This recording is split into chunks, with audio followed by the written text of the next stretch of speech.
Recording in progress.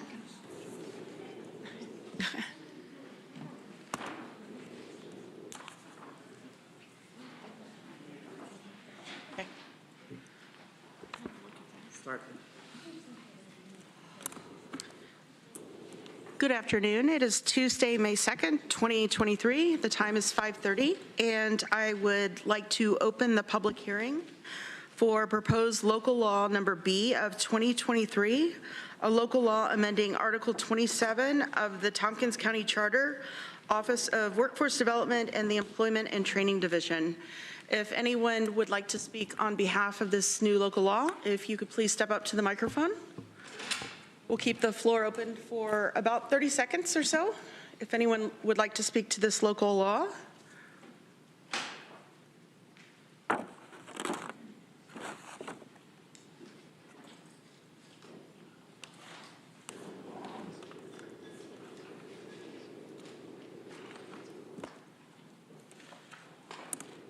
Okay, I would like to close the public hearing.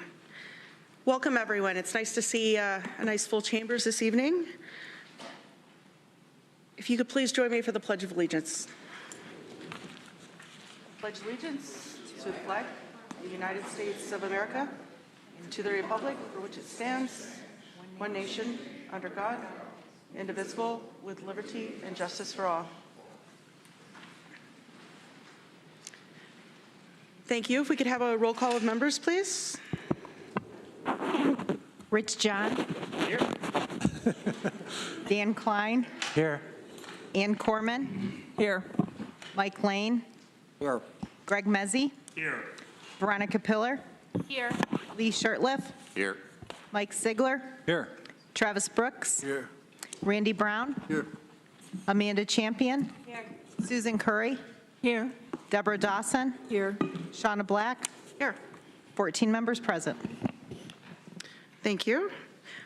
We do have a few proclamations this evening, and I will start with the first one. It's to celebrate Older Americans Month.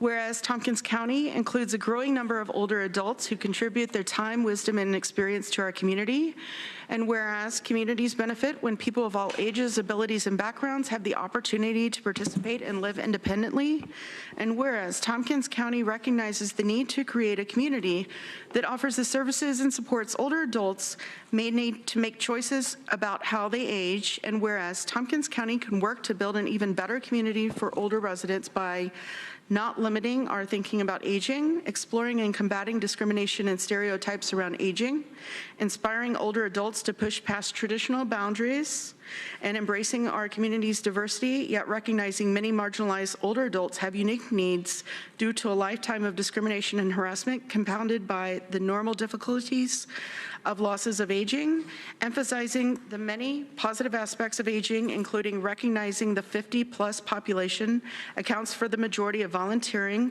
philanthropy, and donation activities in the United States and locally. Over 3,596,994 volunteer hours are contributed by older adults each year, equating to over 100 million generated to our community. Now, therefore, be it resolved that the Tompkins County Legislature does hereby proclaim the month of May 2023 as Older Americans Month in Tompkins County and urges every resident to celebrate our older citizens, help to create an inclusive society, and accept the challenge of flexible thinking around aging.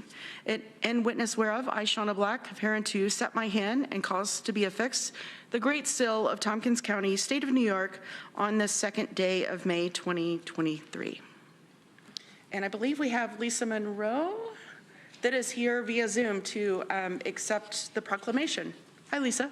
Yes, thank you, Shauna. Yeah, sorry I'm not there to receive it, but I just wanted to say thanks to everybody for your ongoing support. You know, it really helps us address some of the complex and changing needs of this population, especially the nutrition program, our home delivered meals and congregate meals, our in-home care services and home repair programs. They really help people they're vital to people to stay in their homes safely. And we're having an open house soon where I'm inviting everyone that can make it to celebrate Older Americans Month and recognize our outstanding volunteers. So you can learn a little bit more about what we do, meet our staff.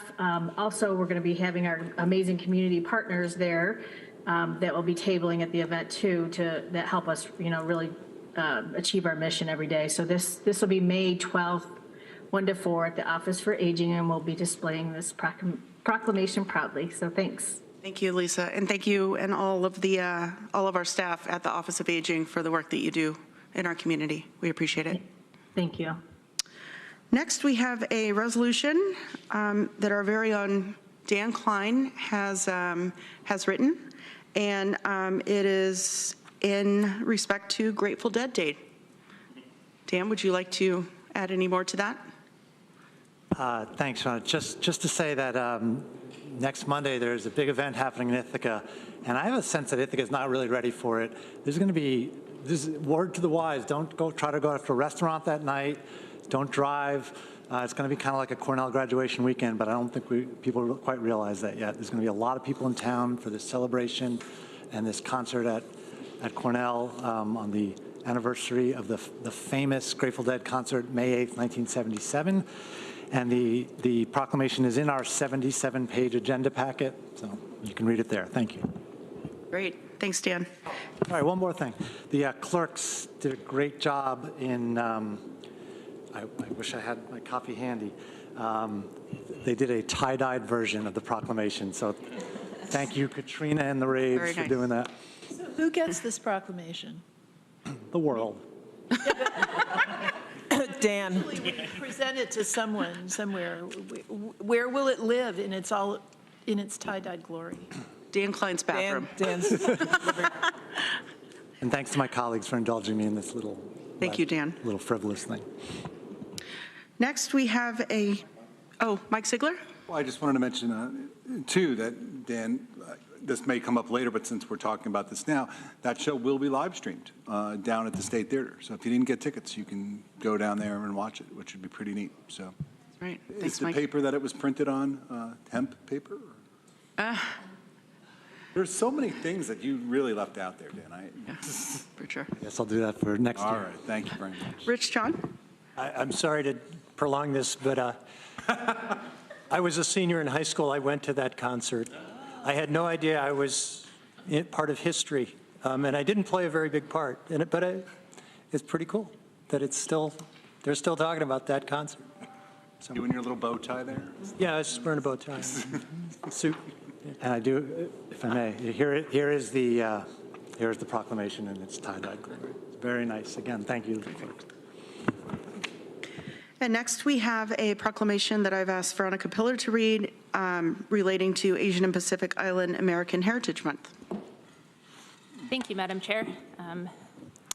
Whereas Jeannie Ju, a former congressional staffer in the 1970s, first approached Representative Frank Horton of the idea of designating a month to recognize Asian Pacific Americans following the nation's bicentennial celebrations. And whereas, in 1977, Representatives Horton and Norman Y. Mineta introduced a United States House of Representatives resolution to proclaim the first 10 days of May as Asian Pacific Heritage Week. Later, a similar bill was introduced by Senators Daniel Inouye and Spark Matsunaga to change from a week to a month. And on May 1, 2009, President Obama issued a presidential proclamation which recalls the challenges faced by Asian Americans and Pacific Islanders and celebrates their great and significant contributions to our society. And whereas the vast diversity of languages, religions, and cultural traditions of Asian Americans and Pacific Islanders strengthens the fabric of American society.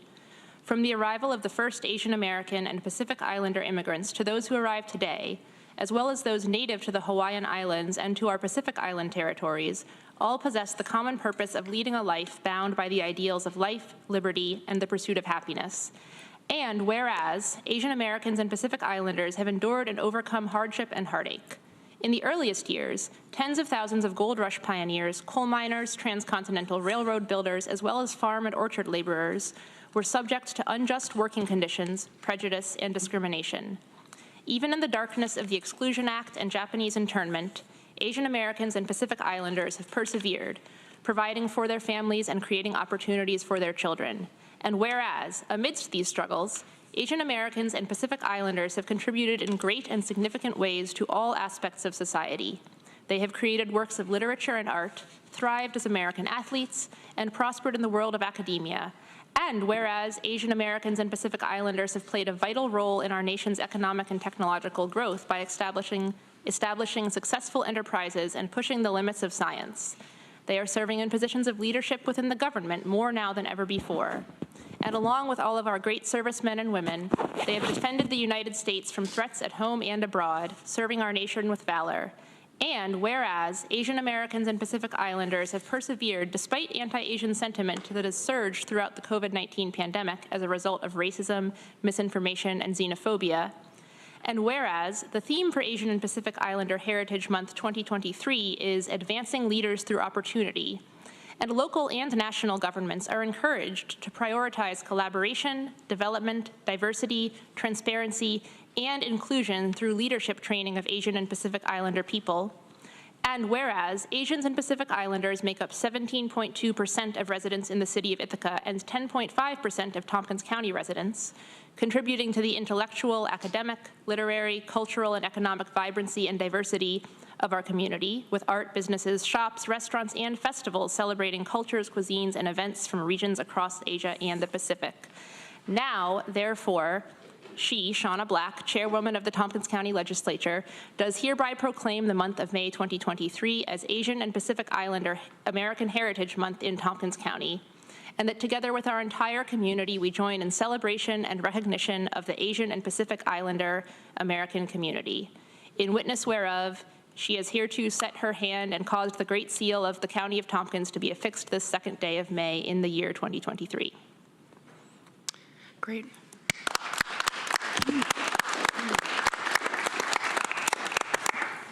Thank you very much, Veronica, for reading that. And Rachel Graham will be accepting the proclamation in the Workforce Diversity and Inclusion Committee.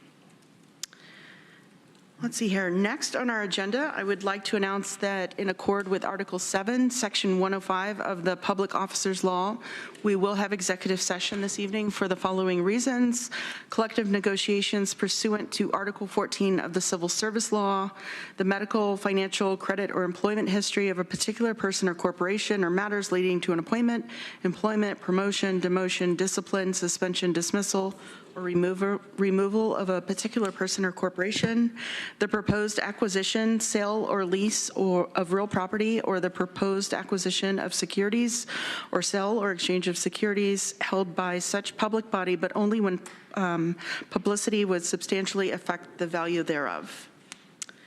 Now it is time to move on to the privilege of the floor for our guests this evening. I want to make sure that if anyone here in our audience would like to speak, if you could please fill out a blue form at the back table there, and you could send it to any one of the legislators, and they'll send it up to me. I also want to go over some rules for speaking under the privilege of the floor. An individual may speak no longer than 3 minutes. A speaker will not raise their voice. A speaker will not use lewd, obscene, profane, slanderous, or libelous language, or speak or act in a manner that would tend to incite a breach of the peace. A speaker will not speak about county personnel matters. Personnel matters include comments about job performance of named county employees other than elected officials. After 3 minutes, a speaker will leave the microphone and yield the floor. Transferring time to another person is not permitted, and a speaker will not cause a disruption, and if asked to leave the chambers, they will leave. Now for the first person is Sue Pergold.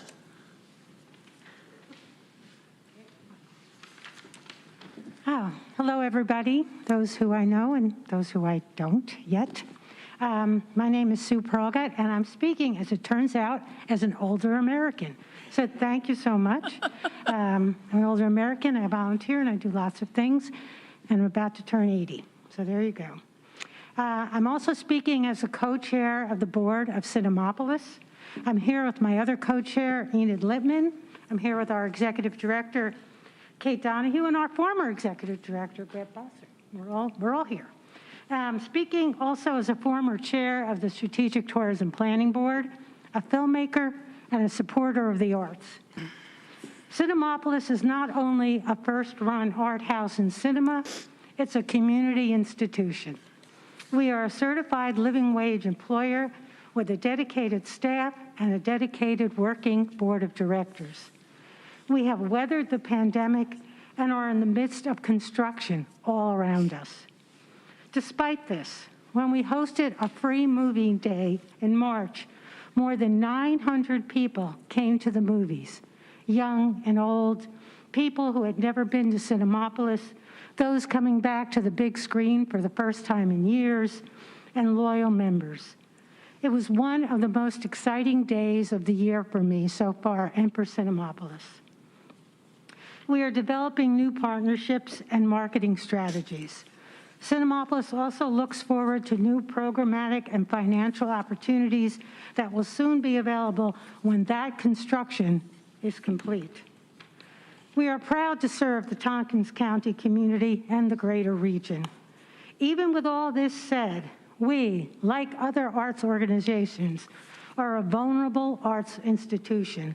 And thank you for your support of the arts so that we can make a bright future that lies ahead for our theater and for all the arts in the community. See you at the movies. Great. Thank you, Sue. Next is Brett Boussard. Hi, thank you. I'm Brett Boussard, a resident of the City of Ithaca, also here tonight in my capacity as the current chair of the Strategic Tourism Planning Board. So first and foremost, I wouldn't be doing my job if I didn't urge you all to approve the budget recommendation that we sent to adjust the budget for the fiscal year 2023. The other thing I'm here to say is I think just to share more information, both for the public audiences around the county, to fully understand what we as a body do and are. The Strategic Tourism Planning Board is a volunteer advisory committee that reviews room occupancy tax collections and makes recommendations to county committees and to this body for how those funds get allocated to benefit the tourism sector. We were created in 1998. Local Law Resolution 339, if you want to look it up. I've been poring over a lot of old documents lately to determine exactly what I would say here tonight. One thing that law does not include is an establishment of an organization separate from the county government. The STPB does not hold a bank account. It does not collect, receive, or hold funds on behalf of the county. We simply make recommendations to this body and others in the county on how those funds will be allocated to benefit economic development around tourism in our community. And I think that's something that maybe has been misunderstood in some of the discussions around the budget adjustment that was presented.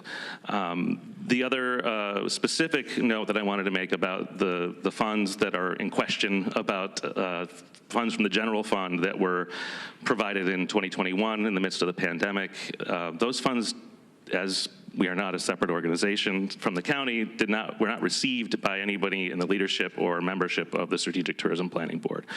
They were allocated to honor contracts that were previously approved by the legislature to support several organizations, including the Convention and Visitors Bureau, recipients of grants like Cinemapolis, and several other outdoor recreation and arts and culture resources in our county.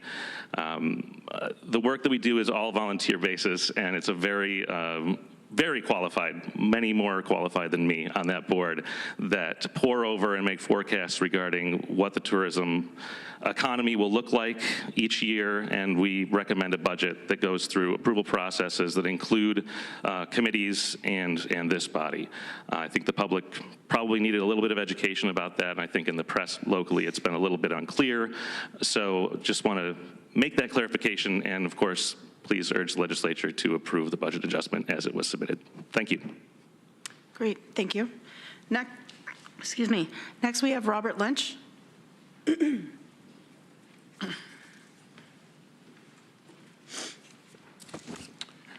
Good evening, Robert Lynch, councilperson, Town of Enfield. First, I want to say a few words about the Community Recovery Fund. I could look at it two ways.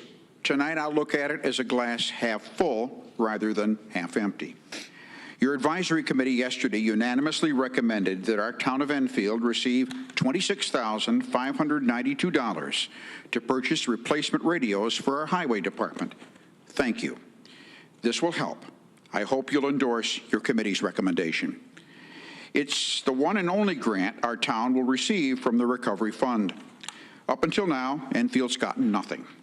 And I want to thank our two town legislators on the county legislature, Randy Brown and Ann Corman, for providing us something this second time around.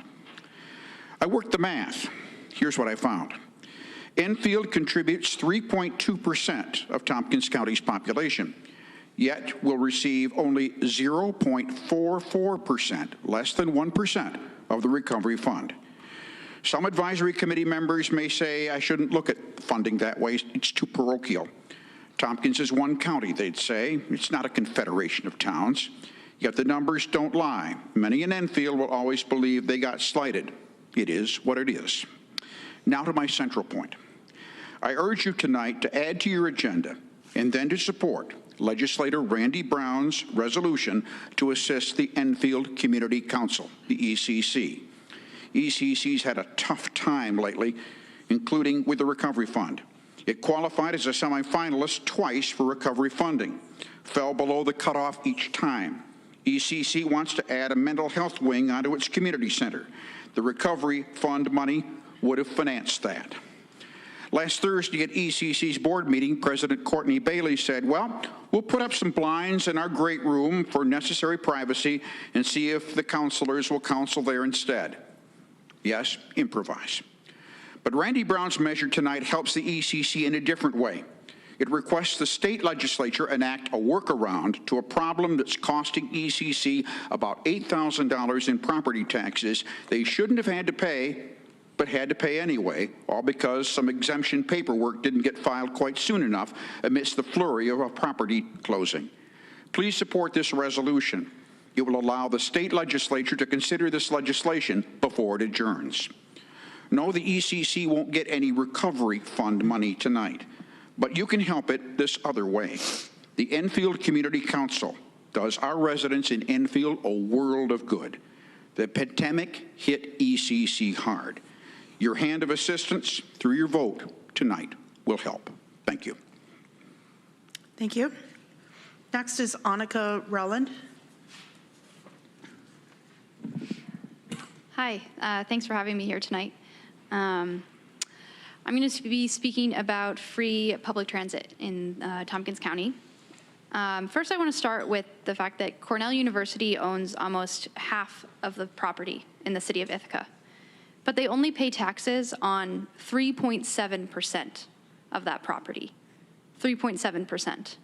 And what's more, 70% of ridership on TCAT are Cornell students, yet Cornell only contributes a minor percentage to the operating budget of TCAT.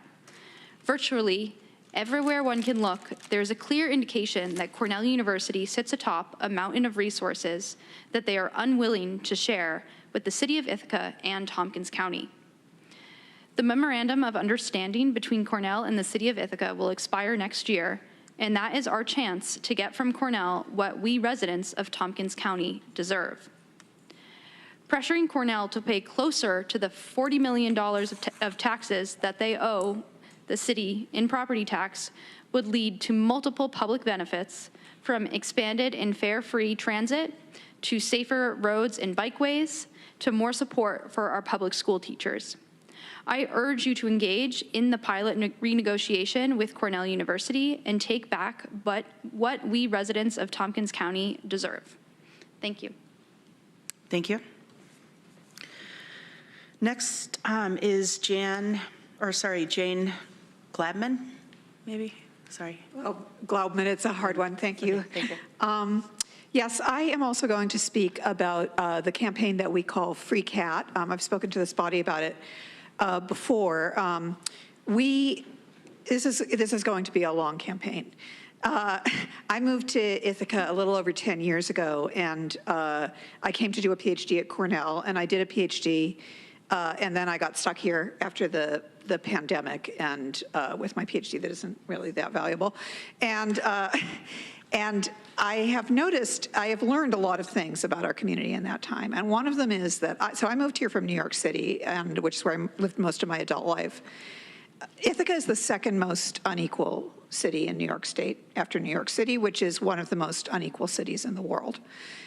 Ithaca is a place where, and not just Ithaca, Tompkins County at large, is a place where there is immense concentrated wealth and also really deep poverty. It has shocked me to learn that some members of our government don't understand just how many poor people there are here, how many people don't have glass in their windows with our winters or don't have a way to get to the things that they need to get to.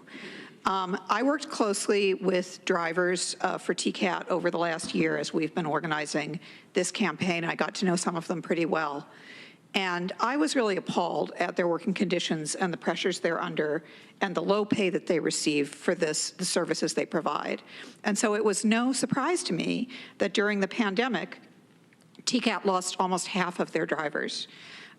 They are now at a very low workforce, and they can't provide the services that people who live here need. And people who are especially hard hit by this are people in rural areas in Tompkins County where there's very little bus service to begin with, especially when gas prices spiked a year or two ago and people really needed public transit. It wasn't there for them because it's been cut back so much. The only way to solve this problem is by getting Cornell to pay a bigger share. They use most of the services. They are not required by law to pay taxes on almost any of their wealth. And I'm here to ask you to help us to demand that Cornell pay for extensive public transit and free public transit in Tompkins County. Thank you. Thank you. Next, we have Jack Turner. Hi, I'm Jack. I'm a freshman at Cornell, and I want to reiterate what has been said in the past about the importance of expanding funding for TCAT through Cornell paying its fair share. I've only been in Ithaca for about 8 months, but I've realized two really important things. First of which is that TCAT is not serving up to its purpose for the city, and it's failed a lot of people, Cornell students included, but I'll touch on that later, and that TCAT needs a lot of improvements, and it needs to come from Cornell, because specifically, Cornell has a lot of ridership through TCAT, but they're not paying nearly as much as they should. And what's appalling is that Cornell is willing to pay their new CFO this year well over $1 million in compensation, but refuses to budge on TCAT funding whatsoever. And the problem with that is that we're seeing people around the city suffer from unreliable service, a service that's underfunded, and a service that can't take people to where they want to go at the times that they want to travel, which ultimately forces more people into different modes of travel, which is bad for the environment, and it's bad for TCAT because we lose ridership, and ridership retention is not going to be great in the future. So what's important is that we take a hardball stance, get more funding for TCAT, and bring people into the system so that people around the city don't suffer from TCAT's failures over the past couple months. And as a student myself, I've seen firsthand both Cornell service suffer, especially night service, where students can't get back to campus safely because there just isn't service running reliably enough. But more importantly, the service cuts in rural areas pale in comparison to what Cornell students have experienced. And to some extent, I've been spoiled by the amount of frequency I get on lines like the 81, the 10, and the 30, which are busy because it carries a lot of students. But we need to also focus on the rural routes as well, because those have been cut the most, like the 53, and we need to bring back service to the communities that don't have any other options. Because for me as a student, I can take other modes of transit, or I can take a bus, or I can take a bike, I can walk. But people in rural areas don't have those options. And without additional funding from Cornell and without a hardball stance to see those changes, those won't happen. And so I urge TCAT to take a hardball stance, and I hope that in the coming months and in the coming years, we can see expanded and eventually free public transit in Ithaca. Thank you. Lindsay Hager.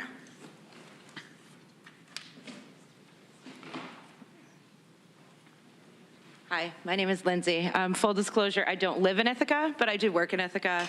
A lot of times it has been more convenient for me to park downtown and take the bus around for my work. That's something that I've not really been able to do as much as I could in years past. I've definitely seen a cut in services. I've seen overcrowding on buses, bus drivers that seem just worn out and exhausted. And it was very shocking to me to kind of hear the numbers from all of these folks that have been working so hard on this issue to see exactly where the disparities lie.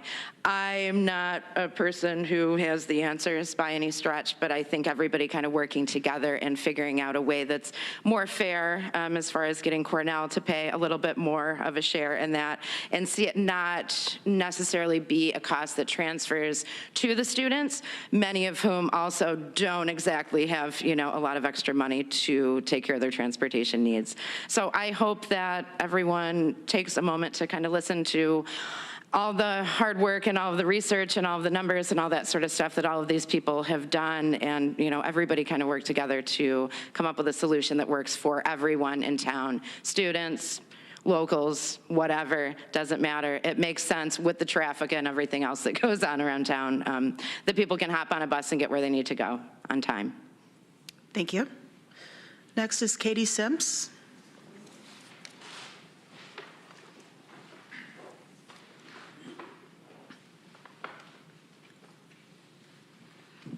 Hello. So my name is Katie Sims. I live in the city of Ithaca, and I'm here today because public transportation in this county just isn't really working. I'm pretty curious how many of you have taken the bus in the last week. And I wonder what it would take to build a public transportation system in the county that would be worth taking and that would like actually get people where they needed to go. And lots of people rely on the bus. The increase in car dependence that's happening as a result of the cutbacks on TCAT is bad for the like long stretch of the county's planning, because car dependence is a huge cost for people. We're expecting people to pay thousands of dollars every year to maintain a vehicle is on top of all of the other rising costs that everyone has to face, like our rents going up and property taxes going up. It's just, the math doesn't work out.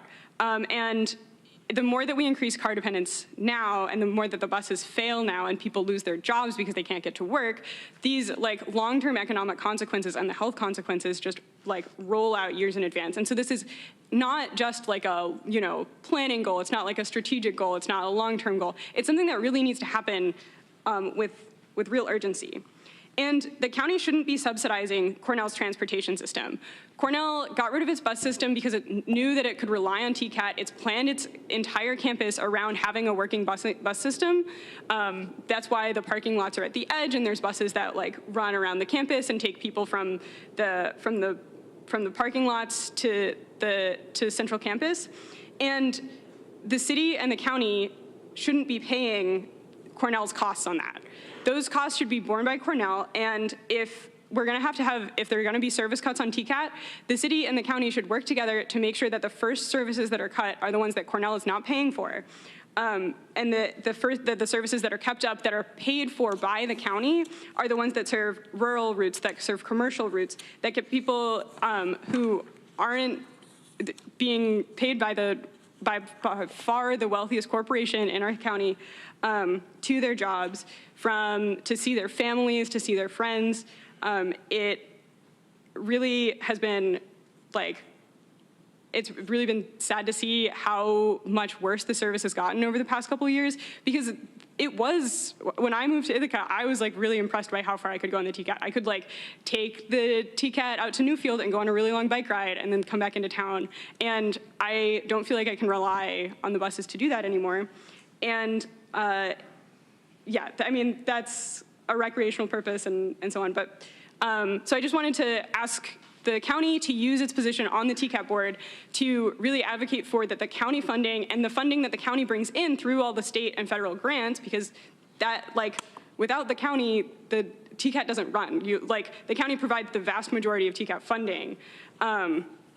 So like that lobbying position on the TCAT board is really important to use for making sure that, you know, that like the whole citizenry gets a transportation system we deserve. Thank you. Thank you. Eric Nord.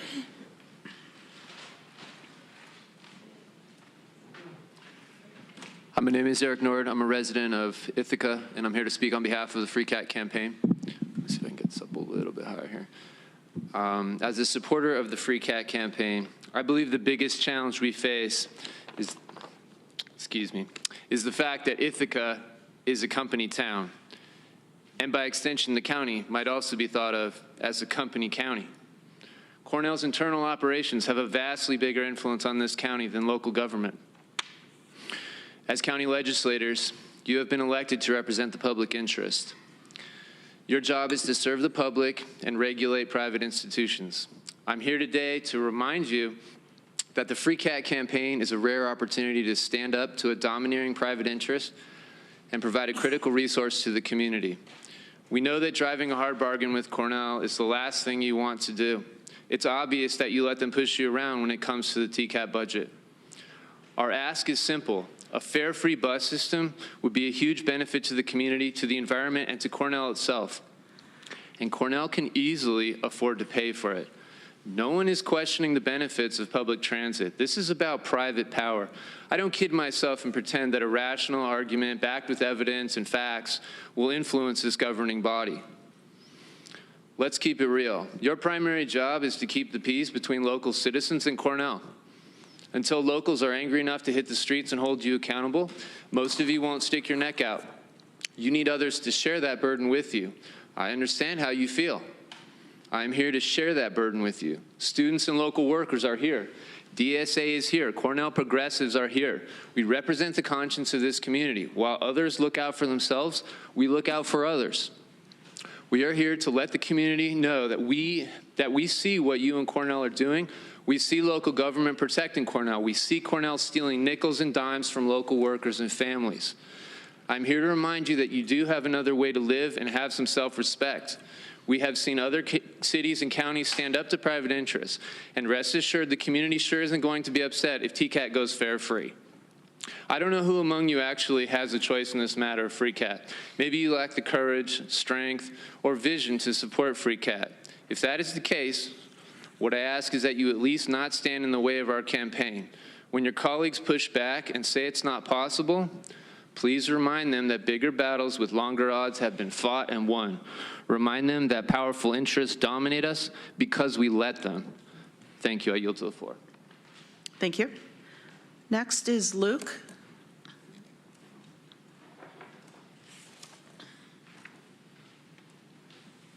Hi there. I'm speaking on behalf of, guess what, Free Cat. The fine folks behind me have and will continue to remind this body of how free and expanded and reliable public transit is a necessity for working class people in the county, how TCAT drivers and mechanics need a living wage, and how the money to fund all of this is well within our reach when, not if, Cornell University pays its fair share to the city and to TCAT, of which it is the wealthiest benefactor. We are here to remind everyone of these important truths, as many reminders as it takes.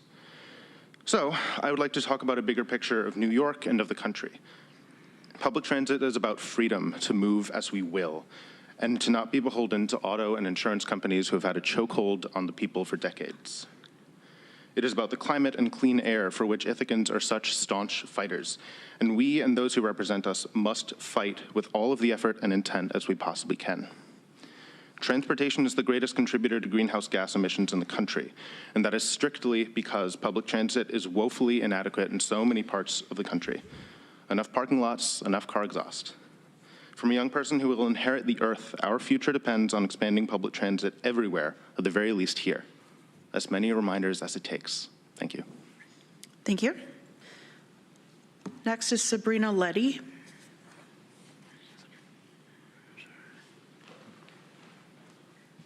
Hi, everyone. My name is Sabrina Letty. I'm an Ithacan resident and the chair of the Free Cat campaign for Fair, Free, and Expanded TCAT. I'm here today with my fellow campaign members to ask for your support. In front of you, or the vast majority of you that received printed petitions, are the signatures of 600 local residents demanding in unison that TCAT be treated like the public service we already know it is, demanding that the climate crisis be addressed in all axes of public life, demanding that the wealthiest entity in the county be held accountable and give back to the community on which it relies. We have heard repeatedly from TCAT that the resources for Fair, Free, and Expanded TCAT don't exist, while we watch Cornell reap the benefits of a collective transit system and simultaneously sit on billions of amassed wealth. My comrades have already spoken volumes today, and I stand by their words. Now I hope that you will too. I hope that you will do what you were elected to do, to represent the will of the people. The names in front of you are the reason that many of you are here today. They are who you are here to represent, not Cornell. Cornell reaps its rewards at the expense of local residents. Public transit is only one of many examples of that. So please be brave. As Cornell's bulk fare payment to TCAT is renegotiated by some members of this legislative body, as Cornell's tax-exempt status and how much they should be paying this community is brought into question in the coming year, be brave, put up a fight, please stand with us. We aren't afraid of Cornell. You shouldn't be either. Thank you for your time. Thank you. Aurora Rozier.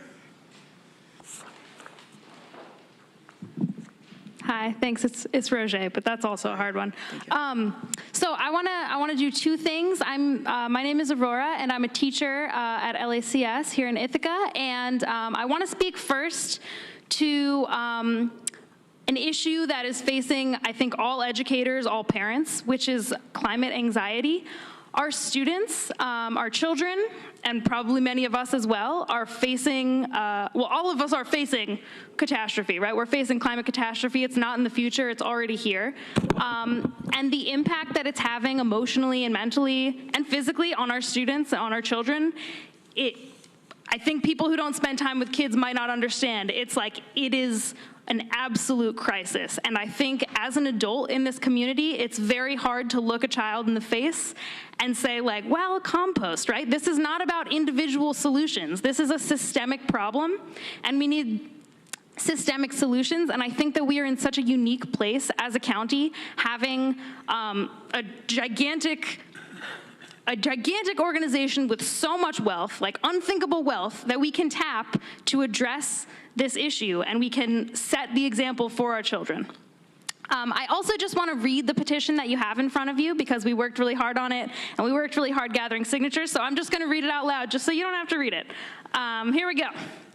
Because the climate emergency is here and now, because accessible transportation is a human right, because high rents in the city of Ithaca force those who work here to live outside the city and commute by car, because gas prices have more than doubled over the last 2 years, because 30 to 40% of Tompkins County emissions come from private vehicles, because Ithaca doesn't need traffic jams, because our streets should be safer for pedestrians and cyclists, because the very old, very young, and people with disabilities deserve to be mobile, because our city and county governments continually prioritize and value upper-class profits over working-class needs, because Cornell, the country's largest employer, does not pay their fair share, because the Ithaca Green New Deal was adopted unanimously by the City of Ithaca Common Council 3 years ago, but we have yet to see significant action, because dozens of other cities in the US have already have fare-free public transport. Therefore, we, the 600 undersigned, call for free CAT. We demand that mass transit in Tompkins County should be greatly expanded and free for all. Thank you. Thank you. Next, we do have a few individuals that are joining us via Zoom. And I just want to remind the people that are joining us via Zoom that we do have a 3-minute time limit. First person is Lisa Hoyt. Hi, can you hear me before the time starts? Yes, we can, Lisa. Thank you for the opportunity to come before you. My name is Lisa Hoyt, and I live in the town of Ithaca.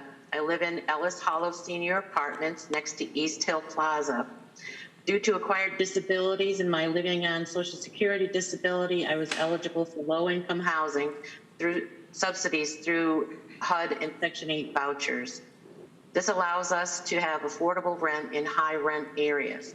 Ithaca is my home, and so is Ellis Hollow, as it is located near shopping plaza, drugstore, banks, restaurants, a hotel nearby for family to stay, close to walking trails and other great parts of Ithaca where Ithaca's beauty is all around us. While living in poverty, We are aware of the rich resources that are available to residents in this county, and we are grateful. However, currently we are living as 104 apartments collectively as senior independent living. The last 9 years we've been living with bed bugs. That is also related to climate change and a concern that we should all have. I have previously conversed with the chairwoman about this, and I'm grateful to come before you today. This is a concern for our county. Our building houses 104 residents, and as we have all had to try to deal with this great plight, residents have been suffering. Orkin has been here to treat, but apparently unsuccessful. We are on our 9th year. Many of us are not only older, but also living with illnesses on top of age and other disabilities. We have homeless veterans. We have unhoused persons that live here. We have severely mentally ill individuals who live here, and folks around the county that have retired and have also chosen to live here. Being exposed to these bed bugs is actually causing great suffering to the residents here. We're asking for county and county agencies to assist us in any way that they can. I have been in contact with Kenneth Clark from Human Rights Division, and we are filing a complaint. Teresa Sivers from Flick has been helpful, and she has filed a fair housing complaint. I've also been able to, through contingency, begin to work with a law firm in the area, and I'm very grateful for their guidance and assistance. Our building is owned by Conifer Realty, LLC. Conifer has many senior apartment living complexes in Tompkins County, as well as other family housing units. It is fair and important to hear that while affordable housing is needed and their buildings are beautiful, aesthetically pleasing to the surrounding neighborhood, what happens inside affordable housing is another story. Our residents are as old as 100 years old. Lisa, I'm sorry, if you could wrap it up, please. Yes, thank you. Thank you. They are sleeping on the floor. They have lost their furniture. They are covered in bed bug bites. And as people leave this building before they get exterminated, they are now passing to other housing developments in the county. The county needs to be aware. I've asked that my email that I sent to the clerk today be sent to the rest of the legislature. Thank you for your time. Thank you. Next, we have Yamila Fournier. There. Thank you for having me today. So I am here to speak on behalf of the Cuba International Yukuru Farms Project. I'm working with Krista Nunez, who heads the organization, and I'm here on behalf of Wood and Planning and Design to talk about this. So we were asked to address a couple of questions because one of the things that came up was the fact that this particular group may need to get a PDC in the town of Danby in order to make their dream viable. So the dream, so that you know, is 4 families coming together to have a agroforestry project at this property. So the property is an unusual one. It is not an ideal ag property because it does have wetlands through it and it is partly forested. So what we've been able to do is look at the property and identify 2 pieces of the property where the impact would be very, very limited. So there's about a half an acre at the front of the property along Hornbrook Road that already has a plat with identified locations for driveways, septic, and well. There's also another portion of the property, about an acre at the back of the property, that would be ideal for housing. Yamila, I'm sorry, the reception is a little foggy. I think your connection is cutting out a bit. Server, if you want to skip to the next person and come back to me. Can we switch to a different, let me switch to a different line, and can I come back at the end of Privilege of the Floor? You know what, it is actually better now, if you want to just finish up. Okay. So what they're doing is they're looking at an ag project. And the town comprehensive plan is a community that values and seeks to conserve its real character, and this will do that. It wants orderly growth, and this would be orderly. It is not looking to do anything that would be disruptive to the neighborhood. In fact, it's looking to create a little bit more value in this property by creating agroforestry opportunities on the property. It's also a town that is looking to be economically viable and socially diverse. You know, that's right out of their comp plan. And this is a way to bring BIPOC populations into a place where they can have shared land ownership and they can work together to bring their agricultural dreams to reality. So in talking with David West, the town planner, we've talked about how what they'd like to do on this property is really in perfect keeping with the spirit of the comprehensive plan in Danby. It is an innovative way to make a piece of property something that can still be beautifully forested with preserved wetlands, with conscious stewards of the land who will bring into fulfillment their own goals to give folks who have never owned land opportunity to work the land, but also encourage the goals of Danby itself to create this economically, socially diverse community that values its agriculture. And then one last thing is that within the actual comp plan for Danby, one of the points is, in one of their objectives, is to modify relevant zoning provisions in accordance with the housing plan so that they can encourage more of these desired land uses. So that's what the project will be doing going forward. It is really a dream come true for so many people in this community to be part of this Uhuru Farms. We've got 4 families who are coming together to farm. Amelia, I'm sorry, your time is up. If you could wrap up, please.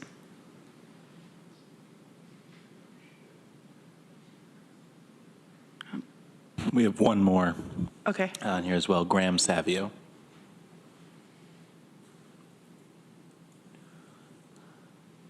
Hi, Graham. Good evening. Thanks for the time on the docket here. I'm speaking as well to the Uhuru Farm project in Danby that Emilia Fournier just spoke to. So I'm speaking in my role as the agriculture lead at Cornell Cooperative Extension in Tompkins County. And essentially, I would sort of echo a lot of what Mila just shared, in particular, agroforestry approaches like the one that Krista Nunez and Cuba International are planning here. There's good evidence that these approaches are very effective ways of managing land for climate resilience as well as ecosystem service provision. I understand that in the comp plan, water quality is a high priority, and this is one way to steward water resources. When managed effectively, silvopasture and other agroforestry systems can do that. And I would also note that in terms of forest management, particularly in the town of Danby, I understand there's been a long conversation around what happens with land that is reverting back from agriculture to forest. And in a lot of cases, it gets held up in sort of an invasive species scrubby state. And that land is not really good for ecosystem services, for carbon sequestration, for any of that, for biodiversity, for habitat. And a managed forest has great potential to actually provide higher levels of carbon sequestration, clean water, habitat, biodiversity, all of these things. And you have in front of you a group of people who are offering to manage your land, manage your forest in effective ways to provide all of those services to the broader community.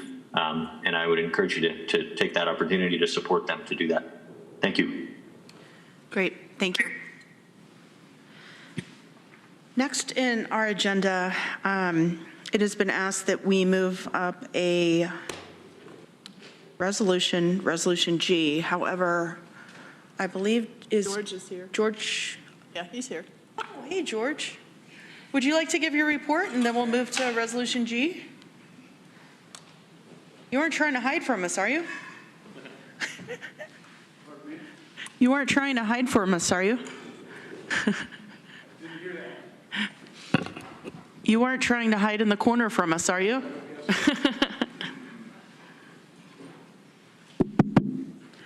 Good evening. As you know, my writers are on strike, so this is going to be a humorless report. I just want to say, in reaction to one of the comments, or a couple of the comments tonight, to say that Common Council or the legislature works on behalf of wealthy interests at the expense of working class people is a misinformed statement. Okay, so I'll let you know what we're doing tomorrow at our Common Council meeting.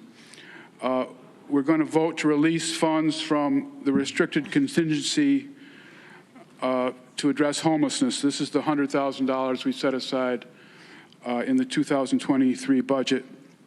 And we're going to vote to release almost $74,000 of that and lease or rent.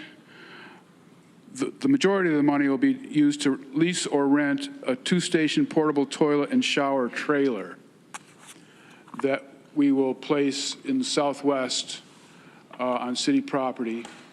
And it will be a schedule that's not determined yet, but it will be removed every night and taken back to DPW. That's at the advice of a number of people who are advocates for the homeless. A smaller portion of that money will be spent on placing and rent and maintaining a dumpster in the same location, and another smaller portion of that money has already been used to construct a fence at the Brindley Cecil B. Malone city property. And the goal is to keep camping from happening on that particular portion of city property that was cleaned up early this spring, late this winter. That's one thing. Another thing is we're going to vote on whether or not to endorse the Tompkins Ithaca Continuum of Care Home Together Tompkins plan. I think that's going to come up for you guys as well. We're going to vote to endorse, which is not the same as to adopt. And we're not going to vote on any obligation to fund any of the specific initiatives or projects contained in the plan. Finally, we're going to vote to approve the City of Ithaca's home ARP allocation plan. This is $1,200,000 from HUD, and it's going to be administered by the IURA, and the specific purpose is to reduce homelessness and increase housing stability. Most of that money is going to be spent on supportive services. That's all I have. Great. Thanks, George. Any questions for George McGonigal from the City of Ithaca? Wow. That's... Ann Corman. Thank you, George. You did pretty well without having writers, so now we're seeing how much of this is all you. So one question I have regarding the initiatives down at the jungle, is that something that the county and the city are doing together? Or I know you've come to talk to us before about it. Is that, or are you guys just going ahead with that? Just curious. Good question. As this rolls out, we're definitely looking for help from the county. But this is the part that we've decided to go ahead with simply because time is passing, and my personal feeling is if we just keep stirring the pot, nothing's going to happen. So yes, we want your help. And I'm sure there's going to be a number of meetings to discuss how that can happen. But we've committed to spending this money. Great, thank you. Mike Sigler and then Rich John. Thanks for the update on the jungle plants. The portable shower sounds like a terrific idea.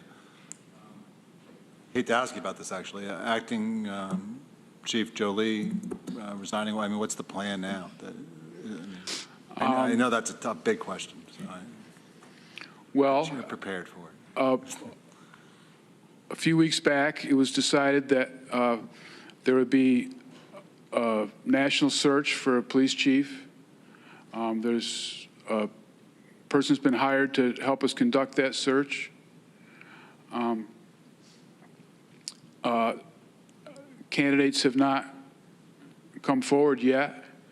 We did have some local candidates for the job who are still eligible to apply, but the date for the test was delayed so that more applicants could apply. The fact that Acting Chief Jolie has taken a leave hurts the department right now.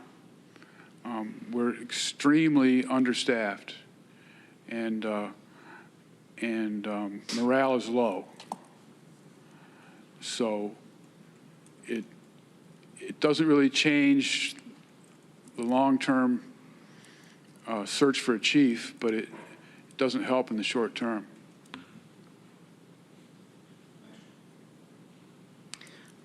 Thanks, George. Rich John? George, thanks for coming in. And I'm very happy to hear there's been progress on doing something in the West End. And I'm curious, there was a proposal from a working group or a task force. Has that been accepted or adopted or endorsed? And is that what's driving these decisions now on what the city is doing? It hasn't been fully adopted yet, but it's close. And that plan, I'll just say, is to classify different pieces of city property as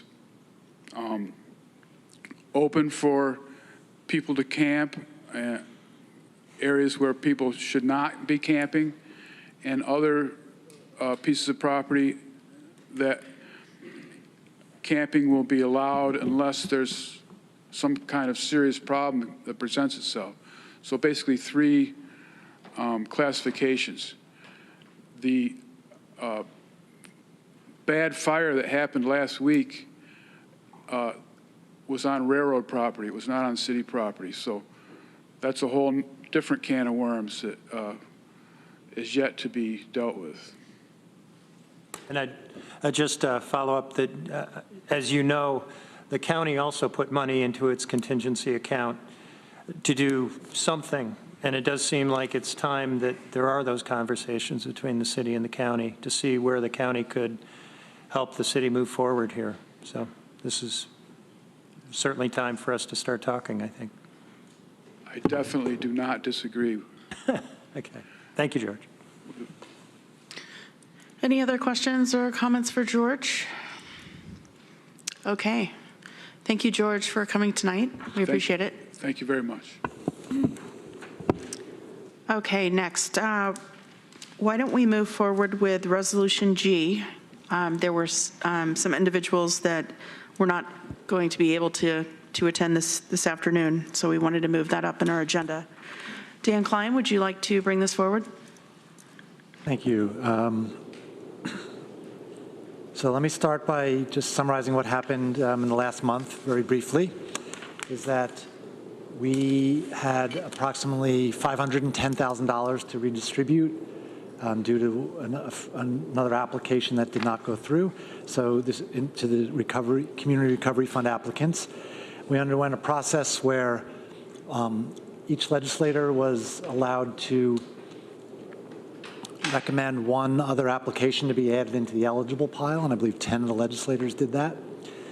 Then we underwent a process where every legislator was able to vote on how they wanted to allocate the money among those applications, and I believe every legislator participated in that process. Our consultant took that information and merged it all into one spreadsheet. That spreadsheet came to the Community Recovery Fund Advisory Committee yesterday, and we voted to accept that sheet as it had been prepared by our consultant based on our voting. So that's how we got to where we are today. I'd like to move Resolution G, and I'm moving the one that's in our red folder. That was slightly modified, and I would characterize it in a not substantive way, but that is the one that we are moving. So this is Resolution G, Community Recovery Fund Program Awards. So moved. Seconded by Veronica Pillar. In this resolution, there are 13 grant applications that would be awarded if we vote yes on this tonight. And then after we do that, we'll move on to the one that falls into a different category. Thank you, Dan. Is there anyone that would like to add comment or question? I'd like to just quickly comment and say thank you very much for leading this group. I think this was a very fair process. I think the spreadsheet, each legislator being able to add a project that they thought was going to add value. And looking at the list, I think we've done a really good job. So, anyone else like to speak? Randy Brown? Yeah, I'd like to thank Dan for following through on all this, and I think it was a good process, and it was good to see a lot of grants going to a lot of different organizations. Provides them a little bit of financing to move forward with their optimism for what their projects are, and I think it's a good process. So. Thanks, Randy. Okay. Okay. All those in favor, please raise your hand in voting for Resolution ID 11655, Community Recovery Fund Programs Awards. And that is unanimous. Thank you, Dan. Thank you. And I appreciate the nice comments. And it does seem like this process went much better than the first round in terms of internally here and how everyone felt about it. Do you want to do the other two that are kind of attached to it? Yes, please. Okay. So Resolution H, I think, is the one that's in the packet. I don't think there was a revised version. Is that correct? Okay, so Resolution H is the one that's in our packet. And I'd like to move it and then make a little explanation or a little context for it. So Resolution H, making a negative determination of environmental significance in relation to the resolution appropriating funds from the Community Recovery Program for Cuba International. Can I have a seconder, please? Seconded by Travis Brooks. So the context for this, you heard some of the speakers talk about this at the beginning, and the reason that this one is pulled out separately is because there's some additional State Environmental Quality Review Act review that has to happen to this one, seeker. The project as proposed right now is not in compliance with the town of Danby's zoning laws. And Freudian slip. So if we pass it, what we're doing is we're saying we're willing to fund it, and then it goes to the town of Danby for them to go through their process and decide whether they want to move this project forward.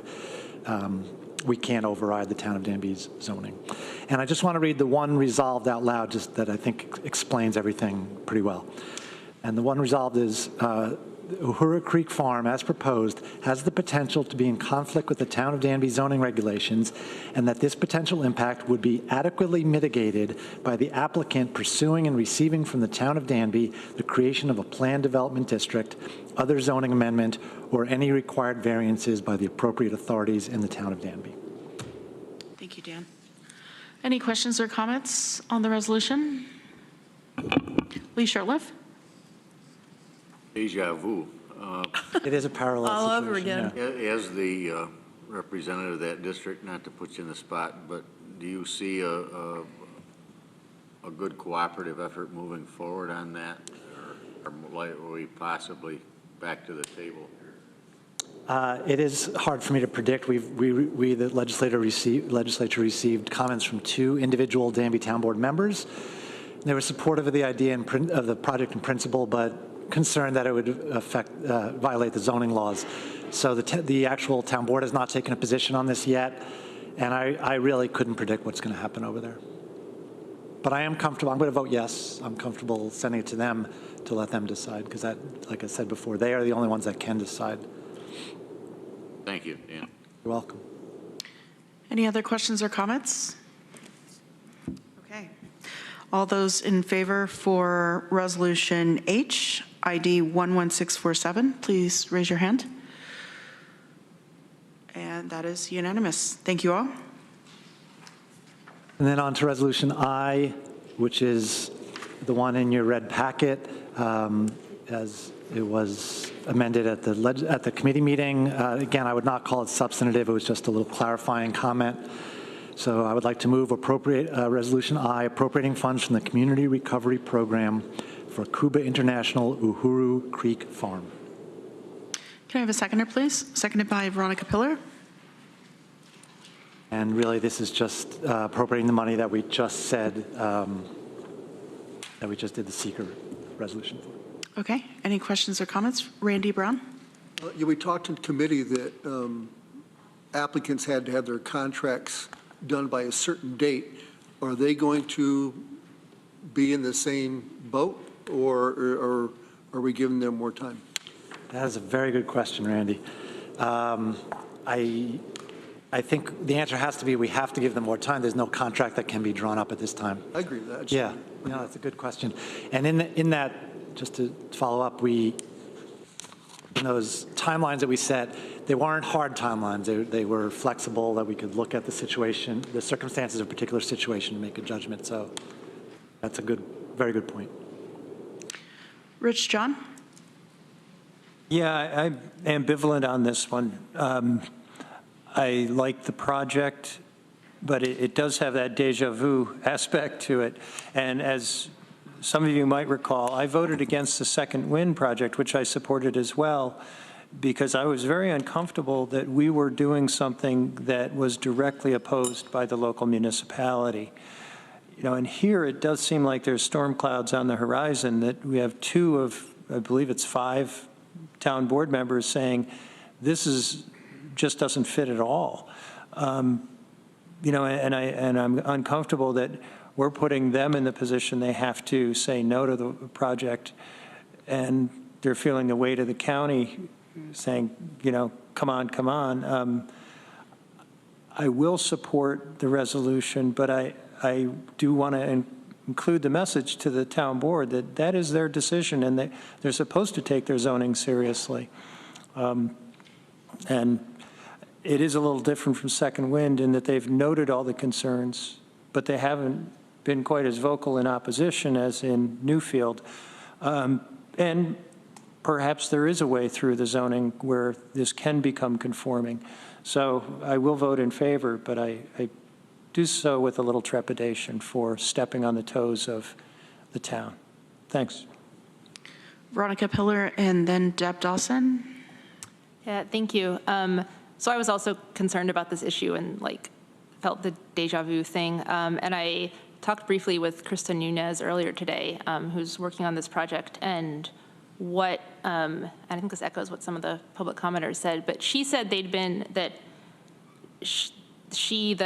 Uhuru Creek Farm folks had already been in conversation with the planning board. Dan might know more, and they were already on track looking at forming a planned development district, and had heard not approval but positive responses from town board members, which there were bits of that in the email they sent to us too, as well as they've been, there's a community across the street from this place, or practically neighbors, who have been supporting them and giving them guidance on how to develop stuff. And they say they have a lot of community support. Again, this is just in both cases, I'm kind of getting hearsay from folks, but it does sound like this is they have a substantively different relationship with the community than Second Wind did in Newfield. I could be wrong, but I'm a lot more optimistic about this going through.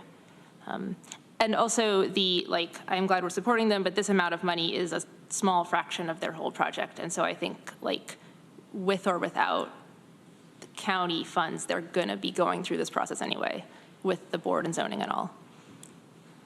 Thank you. Deb Dawson. Yeah, I wanted to follow up on Rich's comments. I appreciate the deja vu all over again aspect of this, and I don't love it.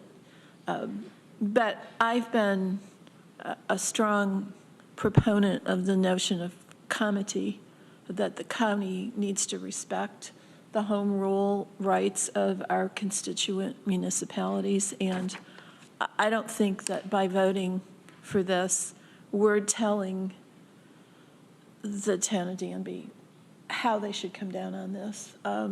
As with the Second Wind Cottage initiative, we left it to them, I think, to decide whether they wanted it or not. And they were pretty clear that they didn't. I think it's notable in this case that we've heard from 2 members of the town board. We haven't heard from the town board at large, the town supervisor. We haven't heard from anybody on the planning board. So I think that we should go forward on the assumption that Krista has been working with the planning board and that people of goodwill can come to some sort of agreement on this. Thank you, Deb. Any other questions or comments? Ann Corman? Just quickly, a lot of times projects get funding from the state, and I don't think that the state is saying they, a municipality has to do a project. So they can get funding from all kinds of organizations, and this could be just one that they're applying for. So, but I appreciate my colleagues looking into this more, and I will support this. Thank you, Ann. Okay, anyone else? Let's go ahead and vote. All those in favor for Resolution 11657, please raise your hand. And that is unanimous. Thank you all. Thank you, Dan. Thank you. Okay, next in our agenda, let's move forward to legislator privilege of the floor. Greg Mezzi. Real quick, just wanted to point out, and I don't know if Amanda was going to do this or not, but the Spring Rights Literary Festival. All right, good. That kicks off tomorrow, Wednesday, May 3rd, and runs through Sunday, May 14th, with workshops and performances and panels and readings and all sorts of things that are new to me and probably new to many others. So would check that out. There's both Zoom and live in person. The one that I'm most interested on is the performance Spin the Bottle, the Arts, 7 writers, 7 musicians, and 7 readers. Sounds like that should be a relatively exciting time on Saturday, live and in person. But if you want to get more information, you can head over to springrights.org. And this is an annual event program from the Community Arts Partnership. Thank you, Greg. Amanda Champion. And on that note, you can also stop over at the Friends of the Library book sale, which starts on Saturday and goes, it goes Saturday, Sunday, Monday for 3 weekends, 10 a.m. to 8 p.m. So if you have not been there, you better go. I assume everyone here has been there, but go buy books. Don't park in front of any places you're not supposed to park. Yeah, don't park where you're not supposed to. It sounds like you speak from experience, Greg. My colleagues did encourage me, Dan and Amanda, to go to the last Friends of the Library sale, which in full disclosure was my first. It was exhilarating. I still have boxes of books in my basement that I have not yet read since then. But yes, make sure, follow the signs and directions. How much was the ticket or the tow? I didn't get a ticket. I had to clean my windshield off from the friendly folks who, after their business hours, wrote on my windshield with a paint marker. But there you go. Don't be like Greg Muzzy. Wait. Anyone else for, okay, I have Deborah Dawson, Mike Lane, Veronica Pillar, and Randy Brown. Yeah, so this is for the benefit of anybody out there listening, not for the benefit of my colleagues necessarily. In recent months, we've had visits from many of our local residents and citizens advocating for various things during public comment. And I guess I can't help but evaluate the effectiveness of various approaches. So in the interests of making your future efforts more effective, I just want to suggest a couple of do's and don'ts. I appreciate that people out there care deeply about particular issues. I do too. If you care a lot about an issue, care enough, please, to inform yourself as to which local government or organization has the ability to address the problem you want to solve. Who has the levers of power? You're wasting your time if you come to the county to address something that the city or the state has the power to fix and we don't. And a part of this is, I borrowed this from Dan Klein. I don't know if you can see it. It says someone should do something. Please don't assume that that someone is necessarily the county. There are a lot of things we would love to do, but we don't have the authority to do them. And then another suggestion is not to try to shame your electeds by reminding them of their duties and obligations and who they represent. We know that. That's why we're here. We do this job. We listen to people yell at us. We try to fix things that are beyond frustrating to try to fix, and we don't get paid very much for doing that. We do it because we care. We do it because we want to contribute to our community. You don't need to remind us that we have an obligation to do that. There's an old saying that I learned back in Texas that, don't try to teach a pig to sing. It ticks the pig off and wastes your time. Really, if you want our help, if you want us to do something, come to us with productive suggestions. I guess I could go on about this, and maybe I'm just in a cranky mood. But honestly, use your time in public comment productively. Use it in a way that's going to have us moving forward together, wanting to help you. Thanks for listening. Deborah Dawson will be releasing her first titled Don't Yell at Us, and we'll have a book signing at the end of the meeting. Yelling at me ask my mother, or you could if she weren't gone. But it's never worked very well. Thanks. Mike Lane. Local government has a lot of responsibilities, and the different levels of local government have different responsibilities. Some of the most basic is providing police and fire services. Sometimes when we think about all the things that are going on, from budget to building things or whatever, we don't always give as much time to thinking about what we need to do about better police services and better fire services.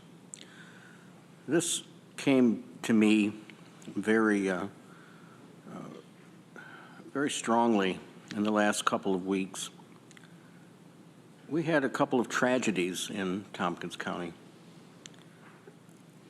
In the middle of April, a woman died in a fire in the town of Caroline, very close to the town of Dryden. Her house was destroyed. And then just last week, we had a person die in a fire in a apartment house in the village of Freeville in my district. And it was mentioned before, there was a big fire in the homeless encampment. Thank God no one apparently died from that one, but could have. And in each of these cases, we want to thank our emergency responders, fire departments, for doing their very best and taking the kind of risks that our volunteers do take. I read just to try to fight the fire at the encampment, they had to roll out almost 1,100 feet of hose. That's a big task, and probably Lee can tell you that better than I, but fire hose is nothing light to kind of drag over a fifth of a mile just to be able to get water to the area that you need to have it. And of course, the paid firemen at the city were involved in that as well, predominantly. We're so lucky to have our volunteers. The last couple of weeks, the volunteer fire departments, who are all understaffed at this point, they've been having recruitment efforts, open houses, trying to get people. Many people nowadays don't come from the volunteer rural communities. They may be coming in from cities where they've always been paid fire and police, for example. And they don't have that in their background. We need to encourage it. We've done something just a few weeks ago when we gave the exemption on the real property tax, that option that the state let us do that. So I just wanted people to think about, certainly the folks that have passed away so recently from fire, and how much we owe to our volunteers and our paid emergency responders. And if that's a somber kind of thing to talk about today, I think it's deserving to keep it in mind. Thanks. Thank you, Mike. Veronica Pillar. Thank you. Two things.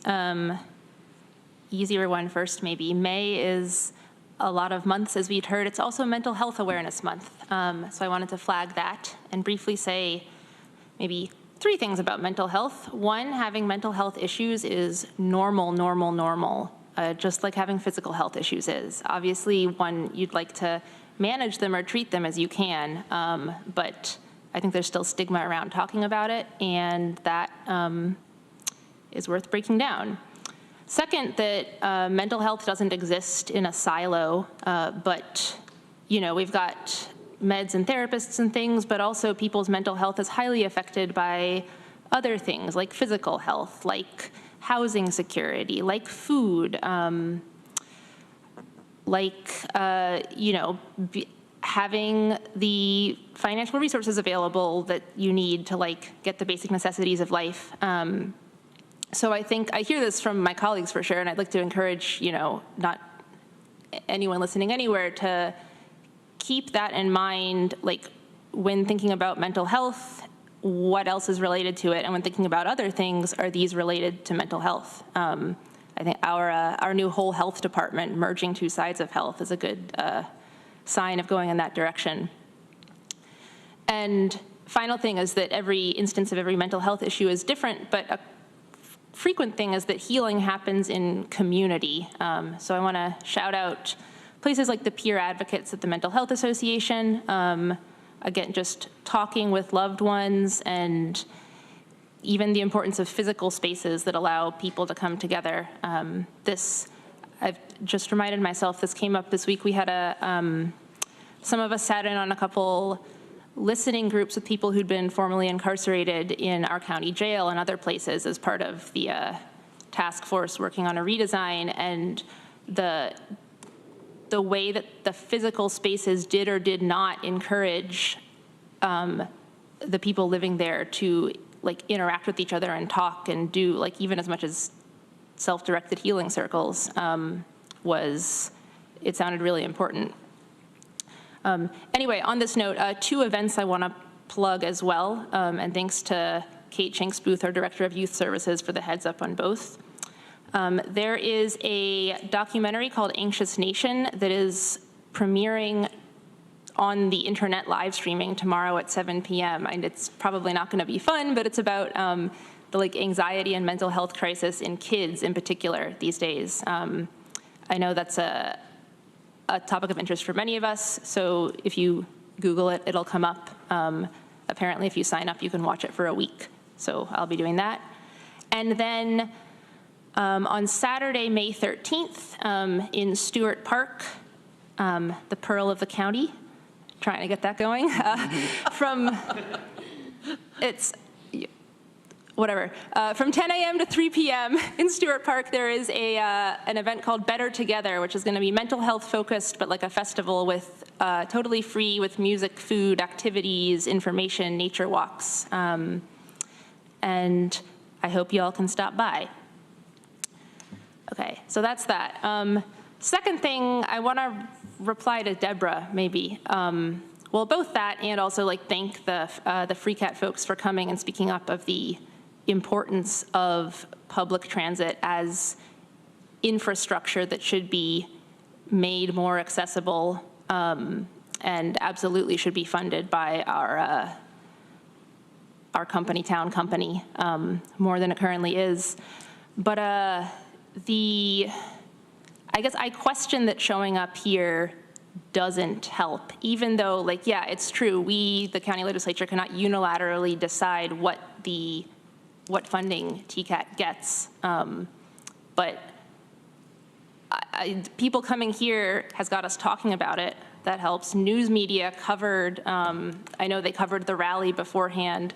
I don't know if they made their way in here, but we're on YouTube. They can go home and still cover this. And that gets the issue out into the community. Should the county gain crumbs of traction negotiating with Cornell, we can use these 600 signatories on signers on the petition and all the comments that were made as like evidence that when and if we say that the community is clamoring for a better bus service, that we're not just making that up, that we've been told time and time again. So I'm glad folks came. I welcome that. And I think that, you know, I can't speak for every one of them, but I know some of them absolutely do understand the levers of power and are also merging that with the levers they have access to and the, like, you know, where can they push for the soft types of negotiating power? Like, even if there's nothing for us to vote on, there's things for us to advocate for and talk about. Also, I get the idea of using your time in public comment constructively, but I would say use your time in public comment however you want. Not a lot of people came today, but often not that many people come. I think this can be a hard building to find and figure out how to, like, get access to, not because anyone is technically barred, but because it doesn't occur to people. So come and use the time however you want. If I am willing to retract this in the future if public comment turns into like an undirected open mic, but I'm not really afraid that will happen. So just want to encourage more folks. Thanks. Thank you. I do just want to have a little bit of a time check early in our meeting. It is 7:02, and we still have a full agenda, and we have 3 topics for executive session this evening. Randy Brown? Yes, thank you. I had a chance to visit the Smith School at BOCES this week and visited their greenhouse. Their plant sale is on Saturday, and their plants look great if anybody's looking to get some plants. The Newfield Community Fund actually worked with the Farm to Table people there. Sean and Brandy are the people that run the ag group up there.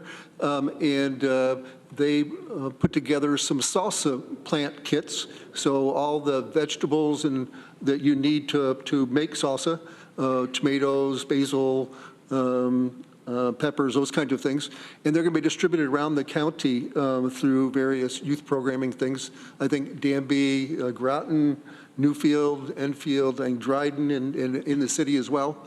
I think there's 20 or 30 kits available in every area. And I just wanted to make people aware of that. And the goal is to teach people more about how to grow their own food. So. It's great, Randy. Thank you. I've gone to the plant sale, and it's absolutely incredible because the kids work there, they do the cash register, they're watering the plants, and they've grown them from seed. Yep. And so I think it's a really wonderful program. Ann Corman? Thank you, Madam Chair. I want to thank the folks that came to speak to us tonight from Cinemapolis, STPB, and FreeCat.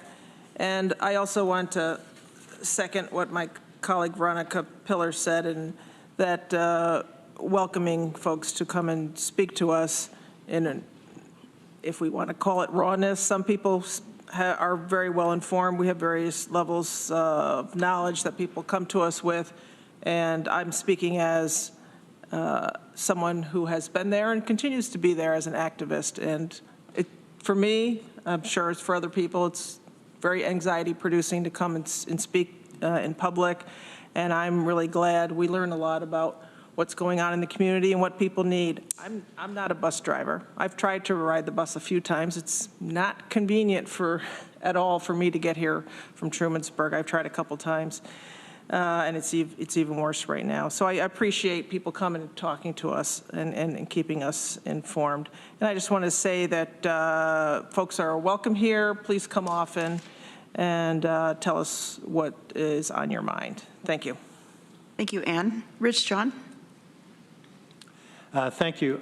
I wanted to share that at the Public Safety Committee last year, a woman came in and spoke with us about her son who had taken some drugs and didn't realize that they were tainted with fentanyl. And he overdosed and died.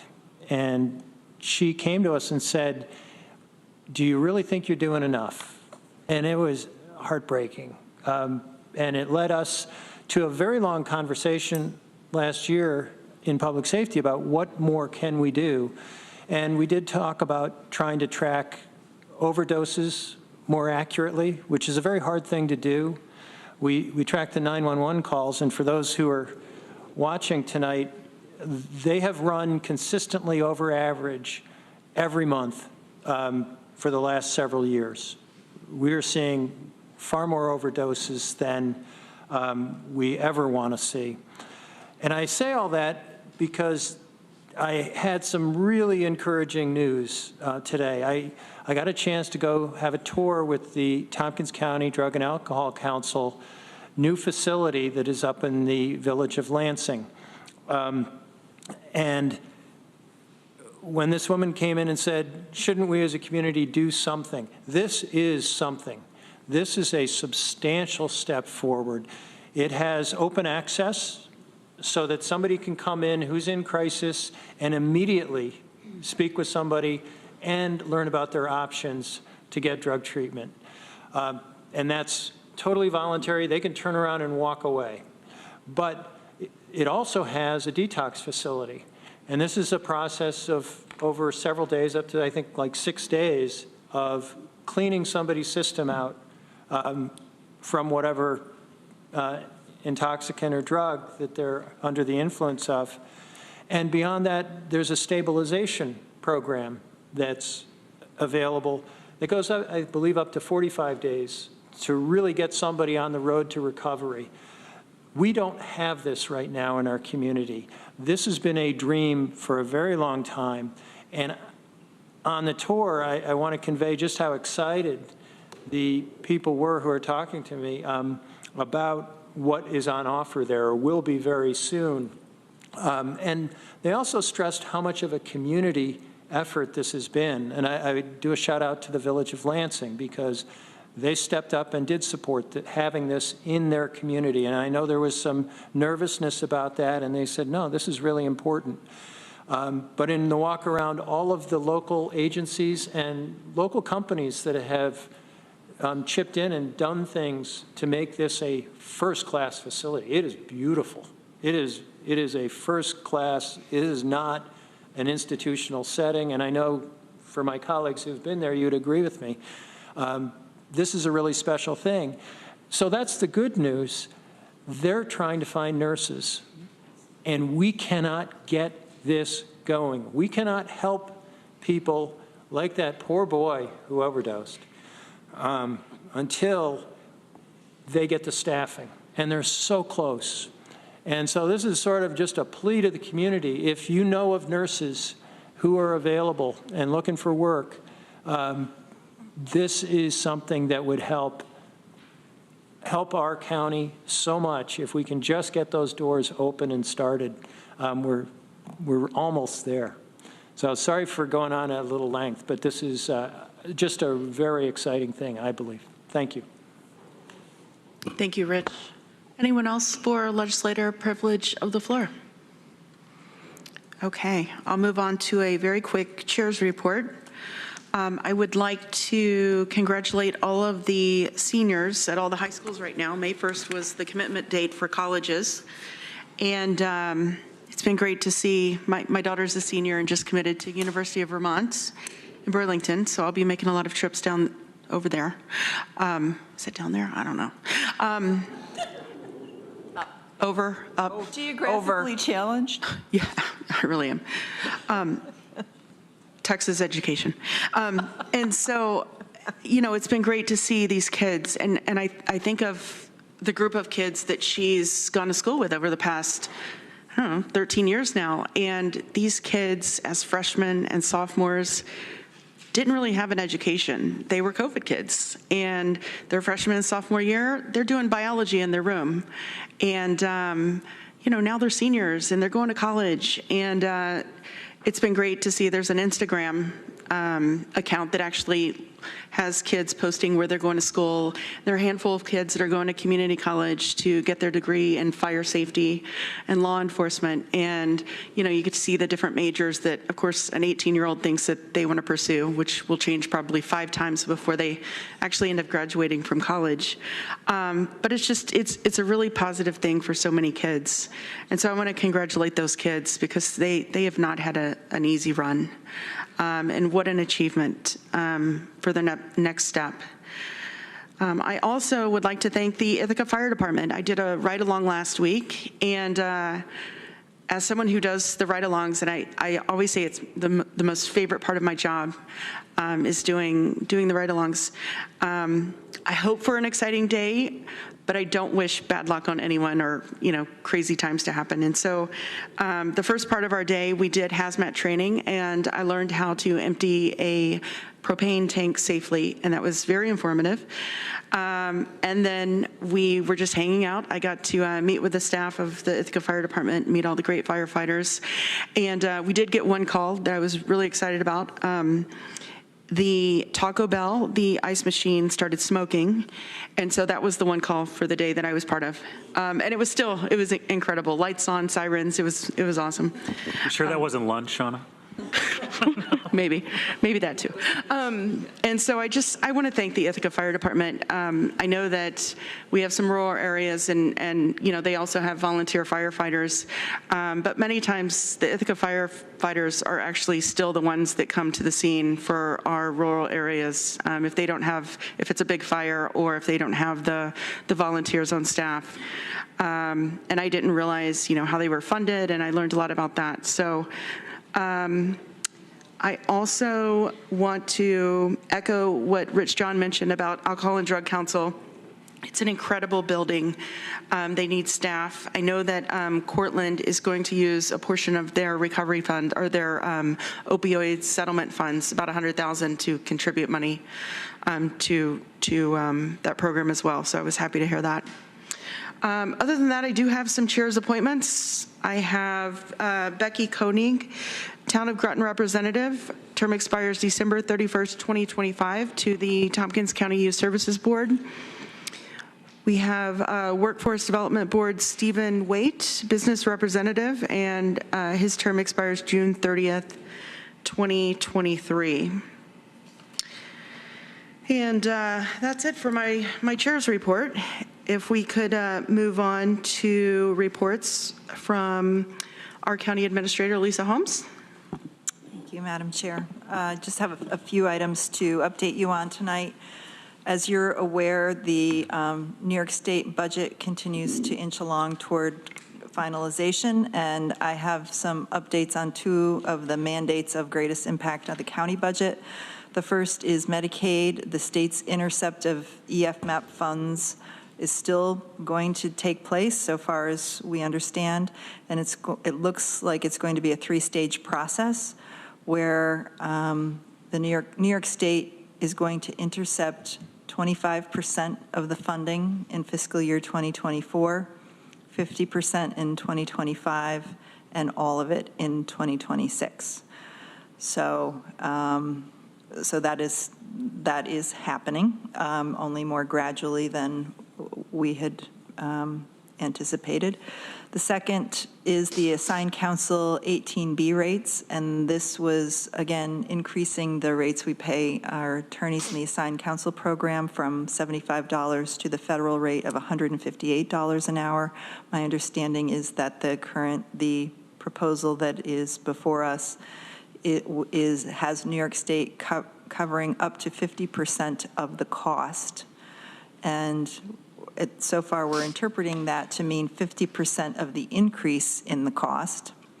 And so our Lance Salisbury, our director of assigned council, is sending us updates as he receives them, and as we're getting updates from NISAC, but that's where those two big ticket items stand. And if these estimates are accurate, we're estimating approximately $1 million in our favor from the worst case scenario budget that we've been working from. So it's still not good news, but it's less bad news than the worst case scenario, if you can follow that logic. Is this the best way you could phrase it? Yes. The best, least, worst way? That's correct, yes. You got it. It doesn't suck as badly as we thought it would. Yeah. There we go, yes. So that's the bad news portion of my update. On to the better news portion. We've received an update on the congressionally directed spending applications that we've submitted, and the process is a multi-step process that it involves several stages of review and approval. And we have recently been informed by Senators Gillibrand and Schumer's offices that the 4 projects submitted by Tompkins County made it through the first stage. This does not guarantee their funding, but they've made it past the first stage and will be going on to the respective appropriators for further review. And those 4 projects, again, we're looking at geothermal HVAC upgrades for the Human Services building, which that system is at the end of its useful life, and we were going to need to be looking at replacement over the next year or two. EV charging stations, funding toward a center of government building, and funding for our airport fire and rescue building that is in the long-term airport improvement plan that we've had to postpone. So we will be updating you all as we hear the status of those applications. And then the last thing is Mona Smiley, our CJC director, is with us and was going to provide the legislature with a brief update on the status of various reimagining public safety projects. She's also going to be going to the Common Council tomorrow night to be providing a similar update to Common Council. So, Mona, would you like to do a quick run through? Sure, Lisa, thank you. Good evening, everybody. Thanks for having me here. Just going to start with some CJ staffing updates. So Matthew Davids joined us in January as the data analysis. He has hit the ground running, great asset to the CJC. The administrative assistant position is on hold right now. We didn't have any viable candidates, so we're waiting for the list from the civil service exam that was just offered last weekend. Once that list comes out, we'll go ahead and call and try and interview from there. We're looking for CJC advisory board members. So the applications have been out. We extended the impacted community members deadline so that we can get a larger pool of applicants for that. All the major stakeholders have been identified, and we're looking at gathering for our first meeting, hopefully the second week of May.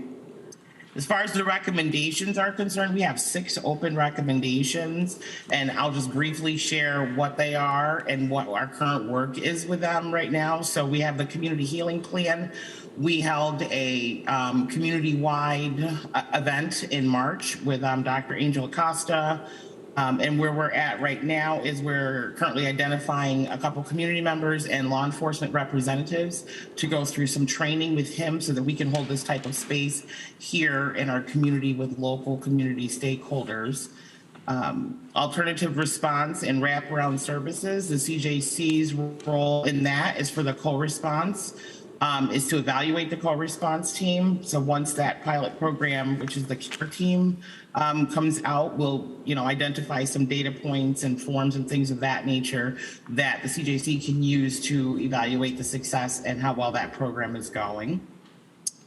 The next one would probably be our holistic officer wellness. So we did the CJC administered a survey to law enforcement. The results are being compiled and our working group is developing a press release that will be shared in regards to the data that was received from the survey. And it's still open on our Reimagining Public Safety website, so anyone can still submit ideas on officer wellness, on suggestions on how to help them take care of themselves. Our recruitment and retention working group created an RFP because we're looking to hire a consultant who's going to help us develop a strategy for law enforcement officers to include innovative recruitment and some pretty good retention strategies. So that has been published. It's out for bids for submission by May 24th. Is the deadline for that. So that group is actually on hold right now until we get those bids in, but we're still accepting ideas on the Reimagining Public Safety website. Very similar for the traffic enforcement. We drafted a smaller scale planning group and we have created an RFP that has been sent over to purchasing for review and to move through that process. And then the last one that we're working on, it's a county only plan, but CJC is sitting in with Dominic on it. It's a data disclosure for the district attorney and assigned counsel. So right now our working group, we're looking at ideas to consider for data. What should the county, the district attorney and assigned counsel, what information are they going to release? We're working on a scoring rubric through our website. And Matthew is also working on OpenGov software to display the data. And that one is also open for recommendations on the RPS website. So that's it. Hopefully that was quick enough. Thank you, Mona. Does anyone have any questions for Mona or anything I mentioned? Okay. Okay, thank you. Thank you, Lisa. County Attorney Bill Troy. Good evening. I have three matters to share with you, one of which we're going to do in executive session. First, as I had told many of you, I was beginning a trial in federal court down in Binghamton. It involves a claim against one of our deputies, supposedly used excessive force and otherwise violated constitutional rights of a person who was arrested. That case went well. It was a bench trial, as we call it, as the attorneys agreed not to impanel a jury, and we had Judge Lovrick, a magistrate judge, hear the case. Straight down the middle, good guy. I knew him from the DA's office in Manhattan, but I disclosed that immediately to opposing counsel. So we won't have a decision there for a little while. Also, Susie Cook, who's been a fixture in the county for a long time, has put in her retirement plan paper, and I think she's going to be done at the 14th of this month. It was good to work with her, and she's decided, I don't know if she can be faulted, that maybe she wants to take some time off and enjoy things. So we'll be looking for a replacement there. And I do have one matter, as I say, we can take up in a short while. Any questions? Any questions for Bill? Okay, thanks, Bill. Next, we would like to welcome to her first or second legislature meeting, actually, Lori Scarrett, who is our new finance director. Thank you, Madam Chair. Thank you. Happy to be here at my first official legislative meeting and second day of employment. And so with that, I have asked Drew to give a quick update from the Finance Department. Drew, if you're there. I am. Thank you, Lori. So We kicked off having auditors on site today, and we're running a good few weeks behind on our audit, so we're going to be focused on that. This is the third audit in the series of 5 or 6 audits that the county goes through. And I wanted to let legislators know just before the meeting today, Lori and I were reviewing the in-rem foreclosure materials for the upcoming tax auction, and I shared the properties with you before. Good news is many of them have paid off. So we have 13 parcels currently that are going to auction. Of those, we expect 5 more of those to either pay off or go to an installment agreement. So we may only end up with 6, 7, 8 parcels at the auction, which I got to commend the Treasury Group, Lisa Schott and her co-workers and colleagues over there. They have done a phenomenal job reaching out to folks. And also, if any of the legislatures have reached out to these homeowners, huge thank you to all of you. We've had some great responses and a lot of people feeding back in that. So that's all I have for this evening, unless there's any questions. Ann Corman. Thanks for that update, Drew. Can we have an updated list of the parcels? Yes, I did send that in an email. It's just before the meeting, so you may not have seen that yet. Okay, great. Thank you. So, yep, and it's the same Excel spreadsheet, so there's a residential and a vacant commercial tab on them. Appreciate that. Thank you. Mike Lane. This issue, Drew and Lori, about how we handle our in-rem foreclosures in New York State, there's potential legislation out there that would change what we have to do, and that is refunding any overages to the property owner. There was a United States Supreme Court argument, I think it was the last case they heard, which was about like a 94-year-old woman who lost her condominium. And so it was interesting reading the news articles about that, saying that there are only 20 states like ours that don't refund the overages to the property owners. So I'm thinking something's coming down, and we're going to have to be ready for that. And we may have to take a look at our land policy at the same time. I agree very much, Mr. Lane. And I got a copy of some of the testimony from the Supreme Court hearing that I briefly watched parts of it. And it seems like both sides of the aisles were stacked against those states that do keep all the proceeds. So I agree. I think we'll have changes coming down, and we are watching that. Bill Troy, did you have a comment? Yeah, just very briefly. I think the smart money says that there's a big change coming for us in those other states, and we've already begun thinking, Holly and myself, of how best to handle that, because it may all come together at a bad timing. So we may have to figure out some procedural way. For example, the Supreme Court rules one way. We've conducted a sale that doesn't comport to that. What do? We're going to have people very irate at us. So I'm trying to figure out how best to meet that and perhaps get it before one of our Supreme Court justices saying, basically, you have to declare what's going on here, because we don't want to run afoul of the Supreme Court, and we don't want to run afoul of your court. Someone has to tell us what to do. So we're going to be working on that. It's going to be exciting, but a boring lawyer would say it will be exciting.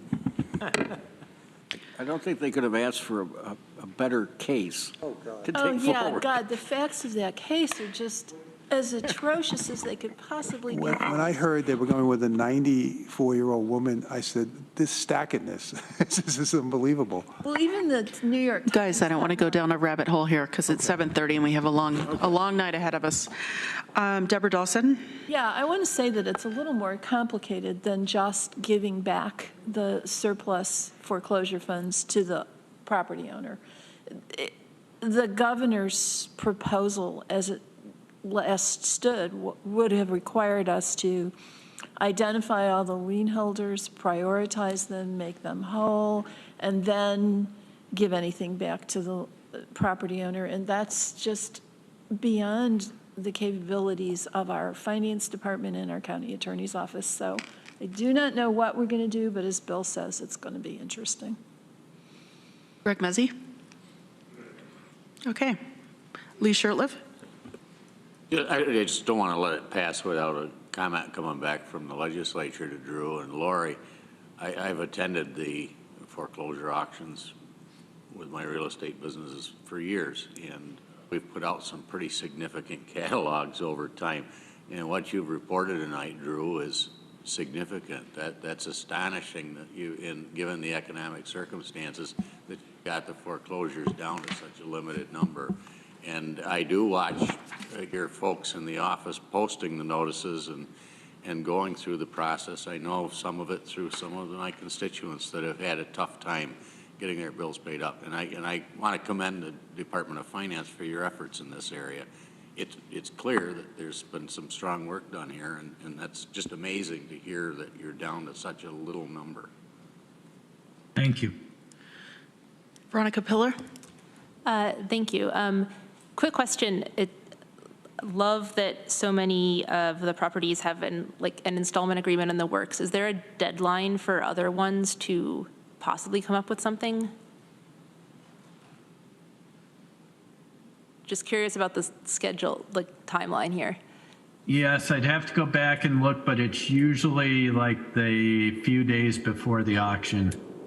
I think that was in my prior email, but I can send that back out to the legislatures. Okay. When is the auction, roughly? The first meeting date is the day after Memorial Day, so that would be May 30th. And then the actual auction takes place the following Monday, which is June 5th. Cool. Thank you. Yep. Any other questions or comments? Okay. Thank you, Lori and Drew. We appreciate it. Next, we do have some resolutions to be added to our agenda this evening. Resolution L and Resolution M. I would remind everyone that we need 10 votes in order to add those to our agenda. Deborah Dawson, would you like to bring forth Resolution L? Oh, is that the establishment of the 2024 county financial goal? That would be it. Okay, that is resolution number L, ID 11662, and I move that. Okay, seconded by Mike Lane. And you're just moving to add, just to clarify, it's just to add this to the agenda. It's not voting for the full-on resolution. So,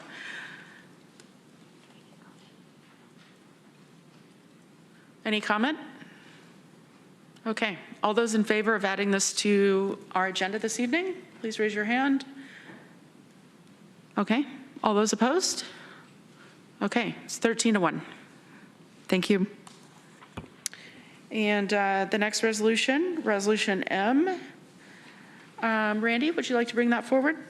Yes, I'd like to bring forward Resolution M 11677 entitled Supporting State Enabling Legislation that would extend the filing deadline for the Enfield Community Council to file for tax exempt status for the 2021 assessment roll to be added to the agenda.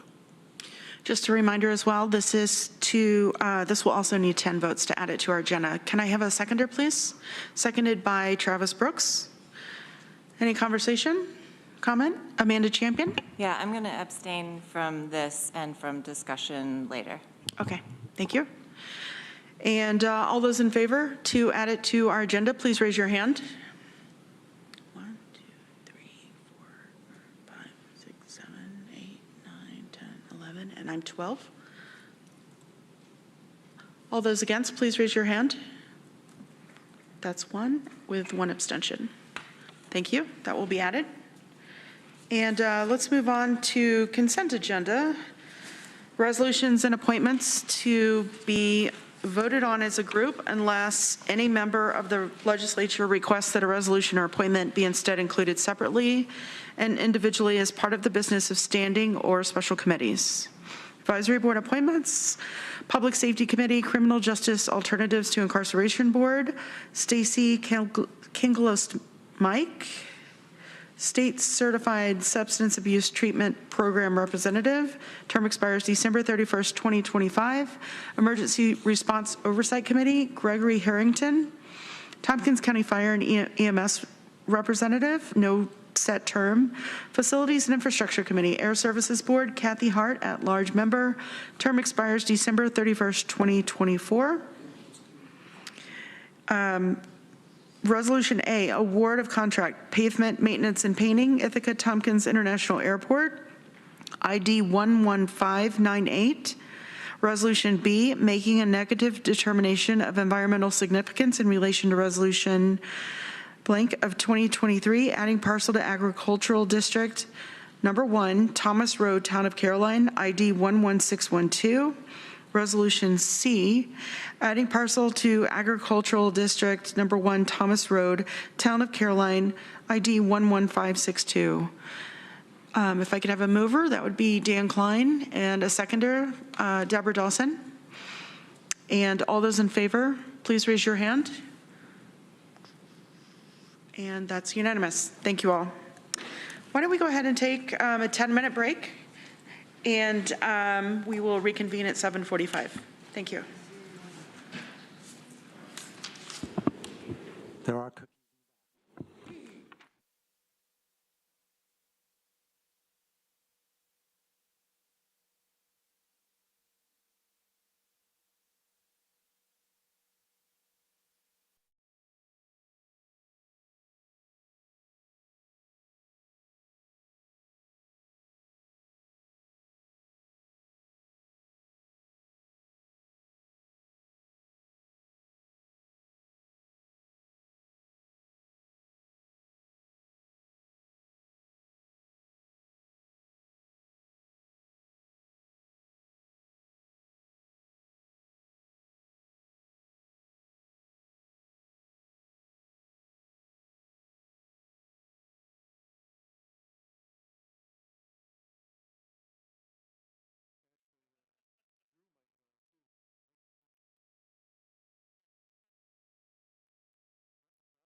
Okay, everyone, if we could come back to our desks.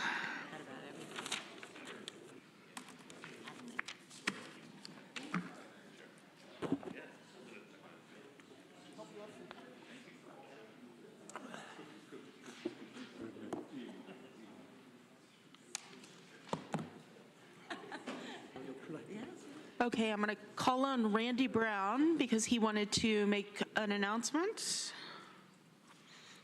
Randy, would you like to make an announcement? Yes, I'd like to withdraw the resolution that I wanted to add earlier, Resolution M11677. Okay, great, thank you. So we're going to withdraw that. And if we need to add it back at a later time, Randy can add it back. Not in this meeting. Another meeting, another day.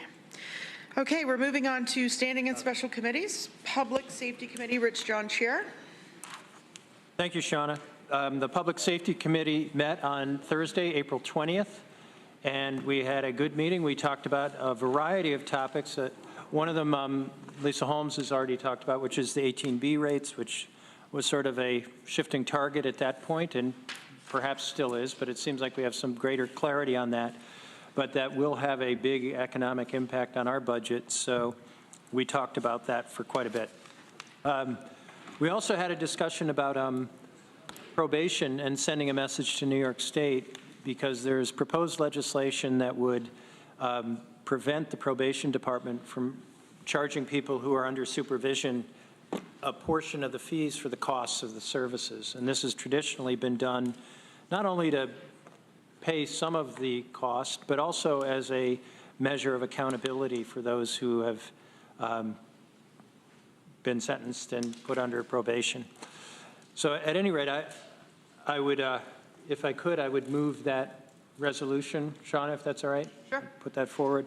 So I would move urging New York State, or Resolution K, urging New York State to reject proposed legislation S6282, which would disallow county probation departments from collecting certain fees, ID 11654. Okay, seconded by Lee Shirtliff. And conversation? Comments, questions? Yeah, I'd just say Dan Cornell helped me in putting this together. And frankly, this is a question of local policy and local control.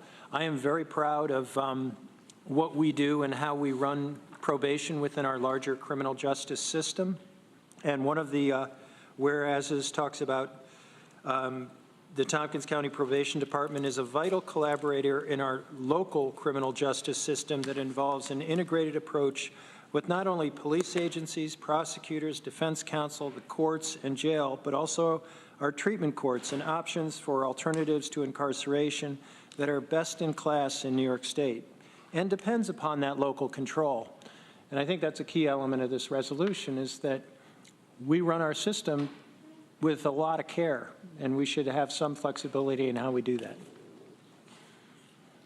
Thank you. Are there any questions or comments? Okay. All those in favor, please raise your hand.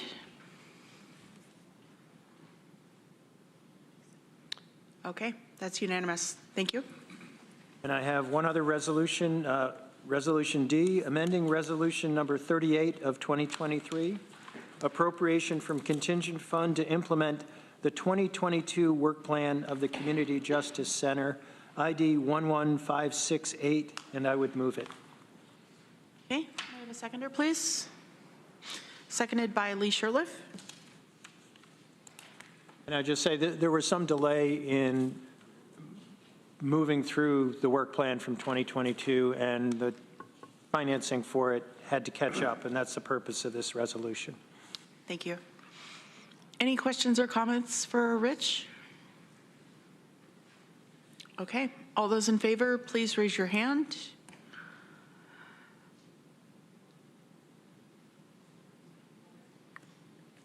Is there confusion? It's for amending Resolution D. Resolution D.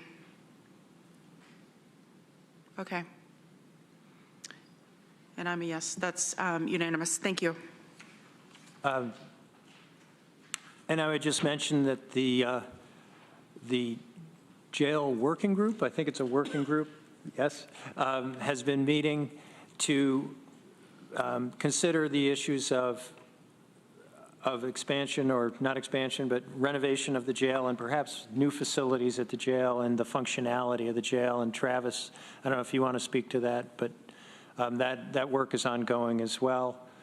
Other than that, the Public Safety Committee will be meeting on May 23rd, which is a Tuesday. Our meeting has moved from Thursday for May because there was a conflict. So we'll be meeting on Tuesday, May 23rd at 3 o'clock. Thank you. Travis, did you want to comment as well? Just to say that we've had one of our 4 meetings so far. We have another one next week. As Veronica mentioned earlier, we had some focus groups from people with lived experiences last week that I think most of us who were able to attend, they went really well. I do want to thank the folks that participated and put it together. I think it was extremely important for us to hear their voices. But hopefully after meeting 4, we'll have a report or an addition to the report that's been done already. Thank you. I do want to thank, Rich and Mike. I know you all are ready to move forward, but I do really want to thank you for taking the time for this extra piece. I think it's important when we can bring the community into the room and have them be part of that space so that we can make good decisions that's best for everybody. So thank you. Okay. Any other questions or comments? Okay. Next is Health and Human Services Committee. Dan Klein, Chair. Thank you, Madam Chair. The committee will next meet on Monday, May 15th. We have 2 items on the agenda so far. A little report about tobacco enforcement by the Department of Whole Health, and also from the Human Services Coalition, a little education for us about the agency review process.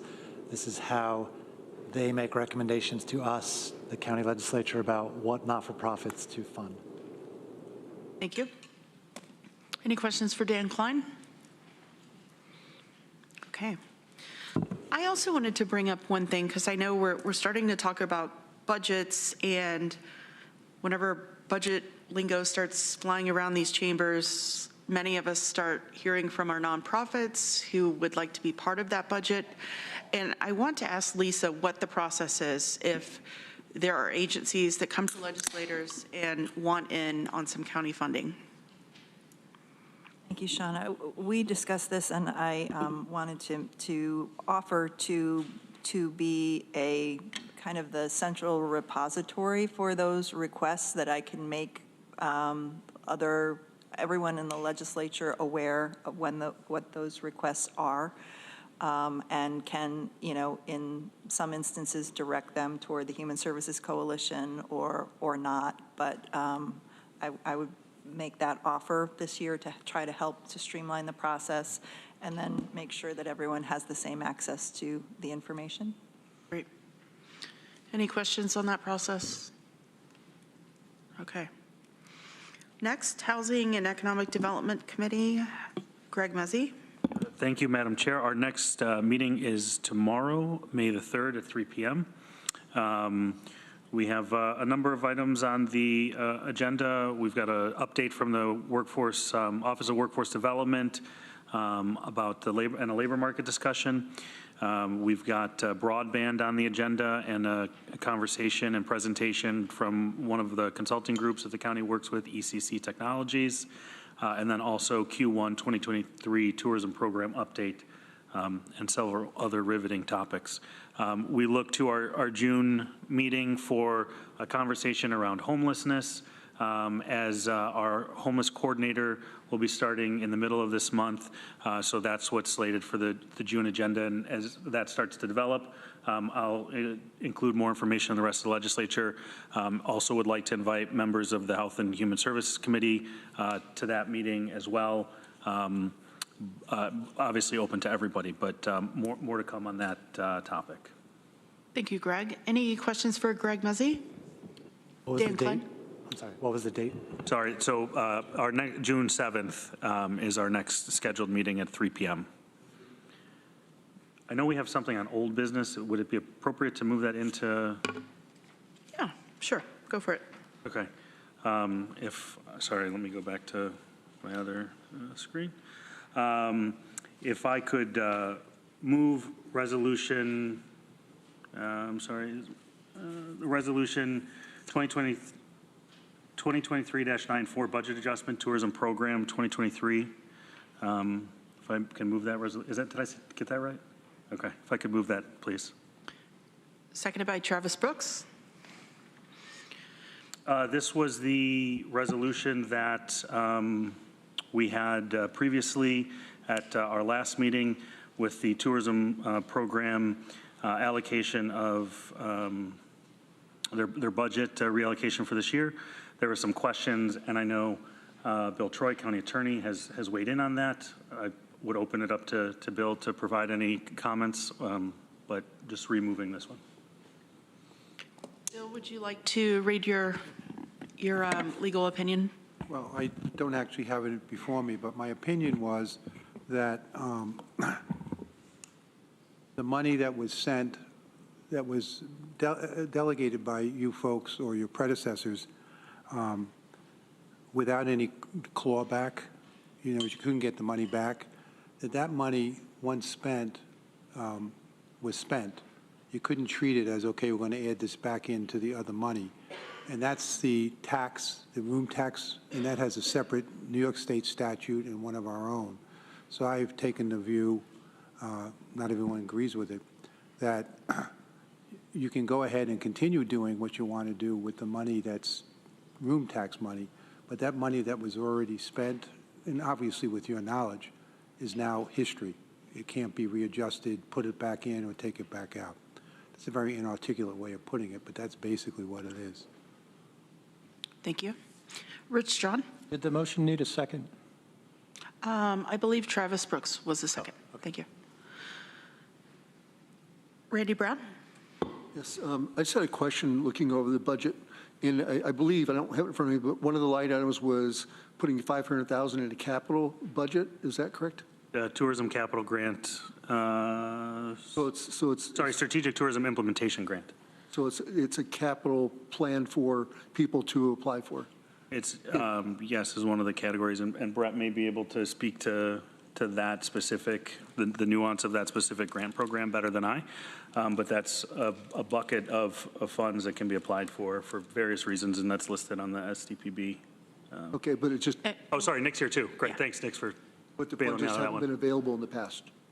Yeah, it hasn't been available since, Nick, and correct me if I'm wrong, prior to 2019, we haven't funded the STI grant? Yeah, the last awards for that were 2019. And then it opened briefly in 2020 and it was closed due to COVID. And it's not been reopened since. Okay, thank you. Any other questions or comments? Deborah Dawson? Yeah, thank you, Madam Chair. Yeah, I'm going to be voting for this, but I really would encourage the STPB, and since Nick and Brett are both here, I would really encourage you to consider funding a little more in your reserves. Just because we're headed into very uncertain times. Another bank went down over the weekend. The Fed's starting to talk about a mild recession, and the fact that they're using the word recession at all is kind of enormous. Please consider increasing your contributions to reserves. Thank you. Travis, did you have your hand up as well? Okay. Rich John? Yeah, I will support this resolution, and I did want to say thank you to the STPB for all the work that's done, and for our guests tonight coming in and speaking with us about the recommendations. I agree with Deborah that the reserves probably need more attention. I think that has been something where the STPB is looking at that. But very clearly, with the pandemic, the reserves were not adequate. So we know through experience that they probably should grow. And perhaps it's time, if there truly is a trend that the money coming in through this room tax is substantially different, that we look at the local law and we look at how we want to allocate it going forward. But I would be very uncomfortable making any changes to this resolution. Thank you. Any other questions or comments? Okay. All those in favor, please raise your hand. Okay. That's unanimous. Thank you. That's all from HED. Thank you. Okay, thank you. Moving on next, or are there any questions for Greg Muzzy? Or comments? Thank you. Facilities and Infrastructure Committee, Mike Lane, Chair. Thank you. We've actually met twice since our last meeting. At our regular meeting on April 20th, and then we had a carryover special meeting on April 25th. We covered a lot of ground. We spent a lot of time talking about the downtown facilities. In fact, that's what the special meeting was about, to give us more time to talk about what was going on down there. But in the regular agenda, we discussed the position of weights and measures. As you recall, at the budget last year, County Administration asked, when we were putting some extra money in for additional personnel, to be able to take a look at how that could be restructured, and if necessary, it was a single-person department, as you recall, and Lisa Holmes recommended to F&I that that come under the auspices of the Highway Department. They have a lot of areas where they are working together, including where their offices are located. And we did pass a resolution about that. That will come to us not tonight, but later on. We heard a report on the various things that have been happening with our Green Facilities Capital Project from Aurel Lamero. And I think the discussion about the downtown facilities had a lot to do with the possible deconstruction of the legal building, as well as what was happening with the deconstruction of the dental building, and what possible ramifications are being a county and the city being the city, working together with them, and how our intent for the properties could be viewed or possibly come into conflict with the city's zoning ordinances. I won't say anything's been resolved on that, but the Red House still stands, by the way. And we do think that eventually we'll get to deconstruction of the dental building. Deconstruction has been something that has taken longer than if we had just gone to demolition. It's harder to get the contractors who can work on deconstruction than it is to get contractors who just go in and knock it down. But we were committed to doing deconstruction, so that's happening. We have asked our county administrator to begin working on a report on a basic plan for the whole downtown area. A lot of the members of the committee have felt we needed a plan for the whole, how we're going forward for the whole downtown area on our campus, basically. Not commons or anything like that, but so Lisa told me that she'd been working on that. We are having to have an early meeting this month because of a change to accommodate the legislature staff for their training. We probably won't have that report too far along by that time because we've been such a short time since our last meeting.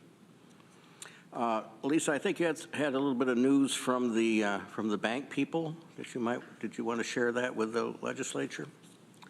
We received a confirmation from KeyBank that they will be vacating their property at the end of their lease period, which is August 13th of this year, 2023.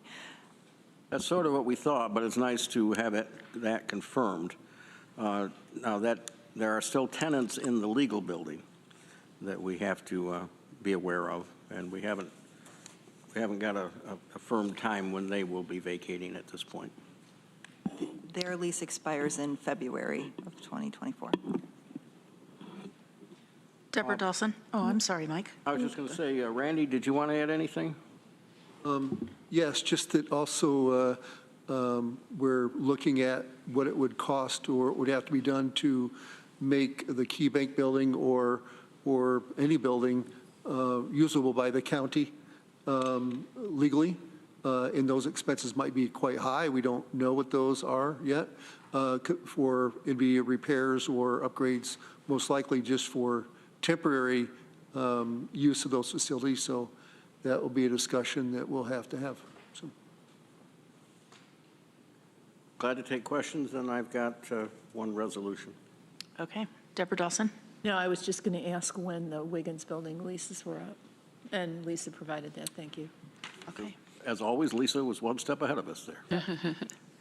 Any questions for Mike Lane? Okay. I'd like to move Resolution E, amendment of the 2023 Tompkins County budget to reflect appropriation of the 2023-2024 budgets for the Ithaca-Tompkins County Transportation Council and authorization to implement the amendment. That's ID 11597. I so move. Thank you. Seconded by Travis Brooks. This is basically some grant funding has come in.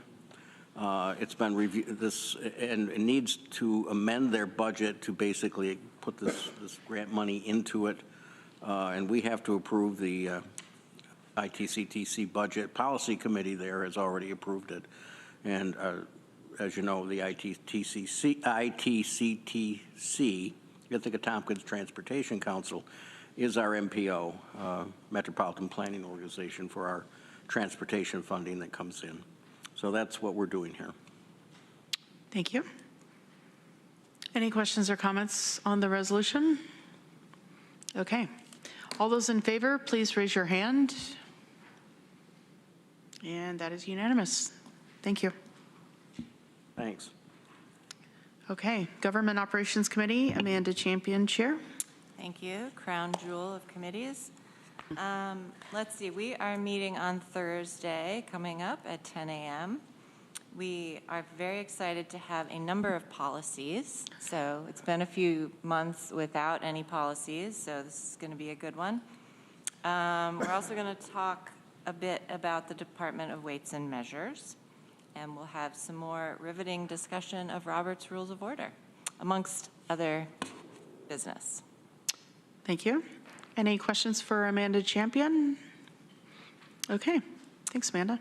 Sure. I have one resolution. Okay. And I would move Resolution F to adopt local law number B of 2023, local law amending Article 27 of the Tompkins County Charter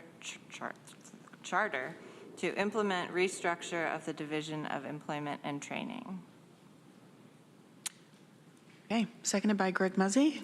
Conversation, comment, questions? Mike Sigler? Can you just tell us what the major change is with this one? Well, I would ask Lisa. I mean, I think this has been through several committees. Maybe you weren't on one of them. I'd be happy to. So the main focus is that it's streamlining how the Office of Employment and Training interfaces with the Workforce Development Board, and it puts them under one umbrella, essentially with one director reporting to the county administrator, and then a deputy in charge of the Office of Employment and Training, and another for the workforce side. Next. Any other questions or comments?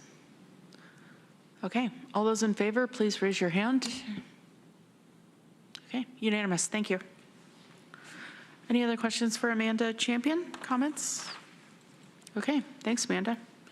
Next, we have Planning, Energy, and Environmental Quality Committee, Ann Corman, Chair. Thank you, Madam Chair. We have not met since our last meeting. Our next meeting is Monday, May 15th at 10 a.m. And I want to just say a couple of notes. We're going to reschedule our June meeting because it was scheduled on June 19th. And I guess, Brittany, if I could ask Brittany, have folks responded? Yes, they have. Okay, so we're going to set a date for that soon. Okay, thanks. And I'd like to end with a fun fact about electric vehicles, which I haven't talked about in a couple minutes. So gasoline-powered vehicles are about 20% energy efficient because of various inefficiencies. Electric vehicles are 90% energy efficient. And that's all I have. If I had a mic, I'd drop it, but I have this. Okay, that's it. Okay, thanks, Ann. Any questions or comments for Ann? Okay. Next, we do have the Community Recovery Advisory Committee. Dan Klein, Chair. Thank you, Madam Chair. There is some things to talk about that we didn't already cover. So we did the resolutions. We took care of some other business. One was we talked about what we would do going forward if more money would have become available if other grants were not able to go forward. And what we decided on unanimously was that we would go with the merged spreadsheet that we already generated. So in other words, we wouldn't vote again from scratch. We would just continue down the list so that we don't have to reinvent the wheel, let it go on autopilot, and that's going to help in the future. We also talked about some deadlines. So there's two different deadlines that we established. One was for contracting. There's still a handful of 7 from the original batch that have not completed their contract yet. They're in various stages. And so we set a deadline of the end of June for them to get their contracts done. And as I mentioned before, it's a little bit of a soft deadline. If there's some reason that in an individual circumstance where they're just about to get it done, they're waiting some documents, something like that, we can waive that. But we wanted to just try to keep things moving along. And when I looked into it a little further, the question that was asked earlier, these deadlines only apply to the first round of funding. So the ones we just passed tonight, these deadlines do not apply. The other deadline we sent was for spending. So because it's ARPA money from the federal government, there's some deadlines that we have to honor from that. It has to be, the money has to be encumbered by the end of 2024. In other words, it has to be committed, okay, that's a good word, and then spent by the end of 2026. So we decided that halfway through next year, we would check in with any grants that don't seem to be on the right track to make sure that they are. And if not, we want to have time to re-encumber that money before the deadline passes. And the reason that's important is there are only 11 projects that expect to still have not expended all their money by the middle of 2024, but those 11 projects account for $3.8 million of the funding. So we want to make sure that we don't end up leaving some money on the table. And speaking of leaving on the table, we did a little fancy Robert's Rules of Order maneuver at our committee meeting that I wanted to talk about. We put something on the table and then we took it off later on. It was very exciting. We did it right. Our clerks guided us through it. It was very, very satisfying. Riveting. And that is my report now. Thank you, Dan. Any questions for Dan? Ann Corman? Dan, I'm not sure if you said this, but when you mentioned that if there's other funds that are left over, you're going to reallocate them and go down that last list. But I think one thing you said it was only up to $250,000? Oh, yeah. If there becomes more than that, you might do something else. Thank you, Anna. I forgot that detail. So I guess I said it. Great. So essentially, if we have more than $250,000, we would receive the spreadsheet back again with the nonprofits and agencies that had not received funds, and we would kind of start the spreadsheet all over again. Is that right, Dan? We would at least have that option. Okay. We kind of set a little guideline for ourselves, which we can play with if we need to. Yes. Great. Thank you. Any questions or comments? Okay, moving on. Budget, Capital, and Personnel Committee, Deborah Dawson, Chair. Thank you, Madam Chair. Before I say anything about BCP, I want to again thank Dan for his conduct of the Community Recovery Fund Committee, and also thank all of you, our colleagues, for your prompt participation in the latest round of spreadsheet filling in. I don't know what the heck you call that. I'm really happy that we were all able to participate democratically in this process. Okay, BCP will be meeting next Monday, I guess. I don't think there's anything of particular note on the agenda, a lot of routine things, but it will be an opportunity for the BCP members to get better acquainted with our new Director of Finance. I will not be here for the meeting. Lee will be chairing. Be kind. And that's really all I've got to say. Would you like me to move the sales tax? That'd be great. Sure. Okay, so there's a member filed on here endorsing state legislation filed by Assemblymember Kellis and Senator Webb to extend our sales and use tax authority. This is a routine thing that we have to do because for some reason the state legislature in its infinite wisdom does not ever just decide to let us set our own sales tax for good. We were asked to file this by the offices of Assemblymember Kellis and Senator Webb, and I want to thank Katrina for writing this and saving me having to do it. So I would like to move Resolution J, endorsing state legislation A6591 and S6276, extending existing sales and use tax authority of the County of Tompkins, ID 11652. Thank you. Seconded by Rich John. Would you like to add any more explanation, Deb? No, I mean, I think we all kind of know how this works. We have to extend our sales tax, local sales tax share, and in order to accomplish that, we need to get a state law passed, and our representatives in Albany file specific laws that enable us to do that, and then we file resolutions saying, yes, please, we like this very much, and then there we are. Thanks, Deb. Mike Lane? Deb, last time I think the state legislature let us do it for 3 years. Is this just for 2? Is that all they're going to let us do this time? That's all they're going to let us do, and I think we had extended something for 1 year in anticipation of the possibility that they would actually see the light and save all of the counties in New York State from having to go through this exercise, but they didn't. So we're Welcome to New York. Yes. The crown jewel of states. Any other questions, comments on the resolution? Okay, all those in favor, please raise your hand. And that is unanimous. Thank you. Thank you, everyone. Any questions for Deb Dawson? She's going to be leaving us bright and early tomorrow. Oh, yeah, we've got another one, though. Oh, one more. Amanda reminded me, we have the establishment of the 2024 county financial goal, which we all met and voted on last week, I guess it was. That's ID 11662, and I would move that. Okay, can I have a seconder, please? Seconded by Mike Lane. Glad to second it, but I just want to say something to clarify. I don't think we voted on this. I think we, because we were in a retreat.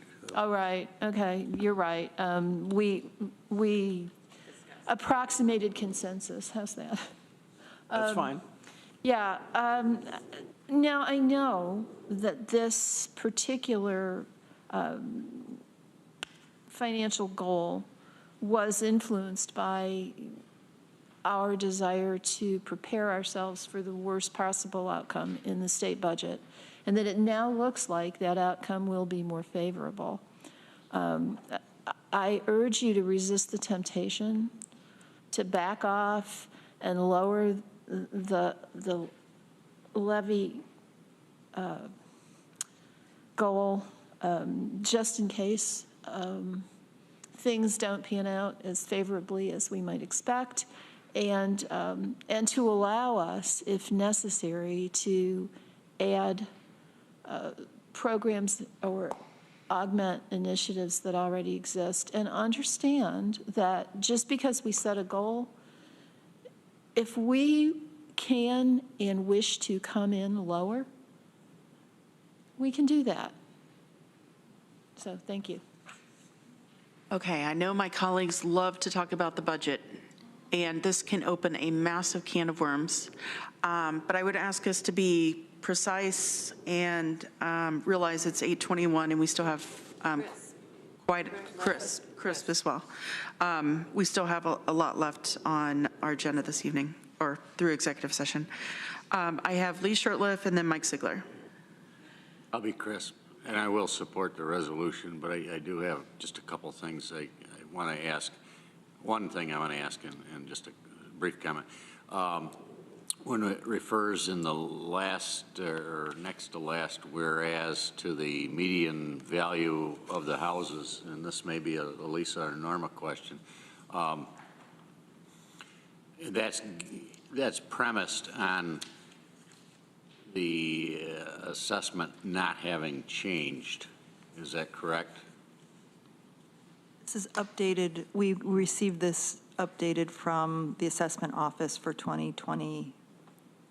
Right. But what I'm saying is that the median value last year was some $25,000 less than that. That's correct. So there is a shift. Yes. But given that and understanding it, we have to provide the county administrator guidance moving forward. And as we say, 6 months is a lifetime in politics. Well, six months is a lifetime in the course of a budget. And I'm hopeful, from what Deborah has said, that we're going to see some changes there. And I am concerned when we look at a potential 5% or more increase that strikes to the heart of affordability of our houses. But I have great confidence in our budget and administration folks that you will bring us something that looks a little more palatable as we move along, and the good news tonight that Deborah had to report. So I'll support this, but not without a little trepidation, I think, as someone said earlier. It's like signing a petition, Lee. It doesn't mean you have to vote for the candidate. Mike Sigler? There was a couple of things in here that I thought, that were kind of important to me that aren't in it. And that's why I was actually surprised to see this, because one, we had agreed, I thought, in principle, that we were going to look at, a soft hiring freeze, which isn't in here. And number two, I thought we had kind of agreed that we would re-meet again in June after the state budget kind of comes out, so we do have a better idea of what was going on. So those were two of the things that I just didn't see here. And frankly, I wouldn't mind tabling it. And it just seems like we don't have enough information kind of to do this. I wanted to set a goal just because I want us to get moving, but it's not like I'm going to be going and adding things to the budget. If things are as dire as we're saying, then I would think we'd want to go with at least those two things that I just mentioned. So. Okay. Rich John, Randy Brown, and Deborah Dawson. Deborah. Hold it. Yeah, as I recall, a soft hiring freeze, or a hiring frost, I think we refer to it as, I think that was discussed as a possibility. But I think, as I recall, the consensus was that we weren't really ready to make a decision on that until we saw what the state budget actually looked like and whether that particular course of action was going to be necessary.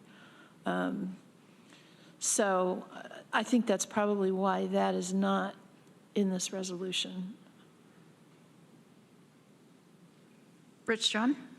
Yeah, I will support the resolution, but I agree with the comments Mike made that I think we probably need to have further conversation here. The amount of uncertainty that we looked at in this year's budget is dramatically different than past years.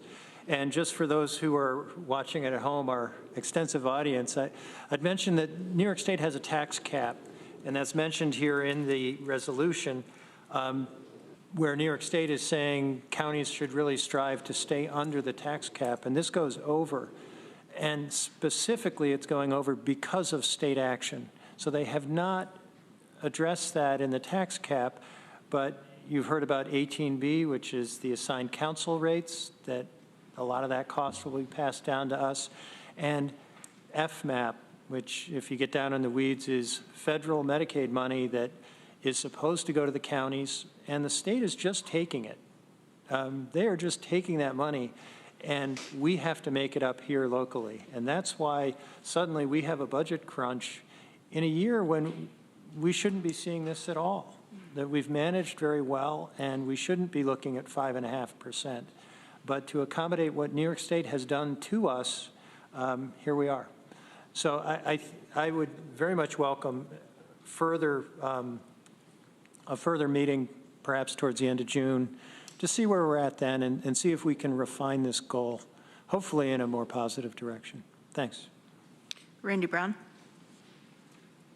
Yes, I guess I'm an optimist more than a pessimist, and I believe that our revenues are good and that will continue to increase, and our fund balances are more than significant.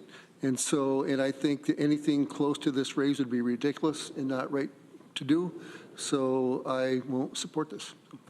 Thank you. Ann Corman? Thanks. I also thought that at our budget retreat, we had a consensus that we were going to wait a month to come up with a target, and that I thought the only consensus direction that we gave was to our administrator about asking departments to do a maintenance of effort budgets. And I thought the rest we were going to wait on and regroup in a month, hopefully that the budget was passed and we knew about FMAP. So I'm surprised to see this now. Lisa? So just to clarify, what is in the resolution is the maintenance of effort budget that we would be directing departments to put together for us. And in order for us to begin the whole process of preparing the budget, we need the authorization to move ahead, essentially. Greg So Mezzi? you need this Yeah. before. It's a starting point, and it gives direction to our administration as to where we want to land, if not way under that. Okay, that gives me more information to clarify it. If Thank we were, you. if we were to wait to get that direction in June and then start that, we would be a couple of months behind Okay. with the departments, that's all. Thank you. And absolutely, the goal is to be lower than this. That's Okay, great. I misunderstood then. mind. Thank you. Greg Mezzi? Yeah, I learned last year how much I don't like this resolution, but that it's a necessary step in the process. And by supporting this, you're really just sort of like blowing the whistle on the game, saying it can begin, throwing the ball up in the air. As everybody can remember, And setting the goal line. yes, Yeah. well, no, you're just saying that the goal line may exist. I don't want to agree with setting the goal line, because we passed a similar type of resolution last year, and what did we have as an increase to our tax levy? Zero. Right, so we did the same thing last year. So I just want everybody watching at home and everybody writing about this in interest of getting communication and information out there, that this is literally just a place that we have to start. We have incomplete information in many instances. We have very complete information in others. We're trying to put the pieces together. This is a multi-month process that requires a lot of discussion, a lot of open public discussion that we'll have around this. So I don't like supporting this because I don't like the number that's there, because I do think that that's a little ridiculous. But I understand the importance to the process, and I hope that just in years past, we've been able to whittle that number down. But just want to remind everybody this, we're not passing a levy increase. We're just saying, continue with what you're doing. And I would also just want to echo to our staff that work so hard and keep our incredible engine of a county running. You know, that they are a priority in this process, and we look to you know, do the best we can by the staff with the resources that we're entrusted to by the taxpayer, and that is a priority to us. And so I know that our department heads and staff will come up with creative solutions and justifications for the over-target requests, and I hope they're backed by good data and solid numbers of the impact that they've been able to make, or they hope to make, because this will be a difficult budget year in discussion. But again, this is not an increase to the tax levy. This is just giving Lisa and team a push in the direction of a finish line of a 0% increase, because I know you can get it done. So much for crisp, huh? Yeah, that was pretty soggy. Mike Lane and then Dan Klein. I just wanted to say two things. One, my recollection of our retreat was exactly what Lisa said. She's had to be able to go to her departments and let them know how to prepare their budgets. And as to the point that Rich made, he's absolutely right. The state did this to us. What's new? The state doesn't have a real property tax. And you probably heard me say this before.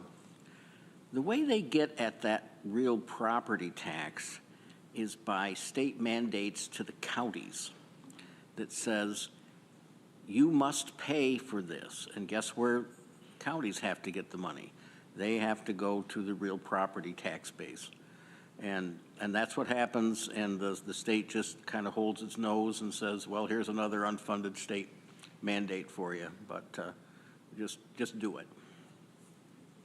Great, thank you. And Dan Klein. Lisa, I'm wondering if you could repeat something you said earlier in your report today, when the preliminary numbers that you had gotten about FMAP and legal aid suggested, if I was doing the numbers right in my head, a little over $1 million less than we thought. Okay, so this isn't the only way to think about that, but that is 2% on the tax levy right there. So, thanks, Dan. Yep. Lisa? I want also to make one more comment. As soon as we can get some granular information on the state budget, we would love to convene another meeting with you sooner rather than later. So if that information comes out this week or next, and we can get the information that we need from it, we'd like to convene that meeting late May if possible, because that will further inform how we work with departments, et cetera. So just wanted to put that on everyone's radar. Thank you. Any other questions or comments? Okay, all those in favor, please raise your hand.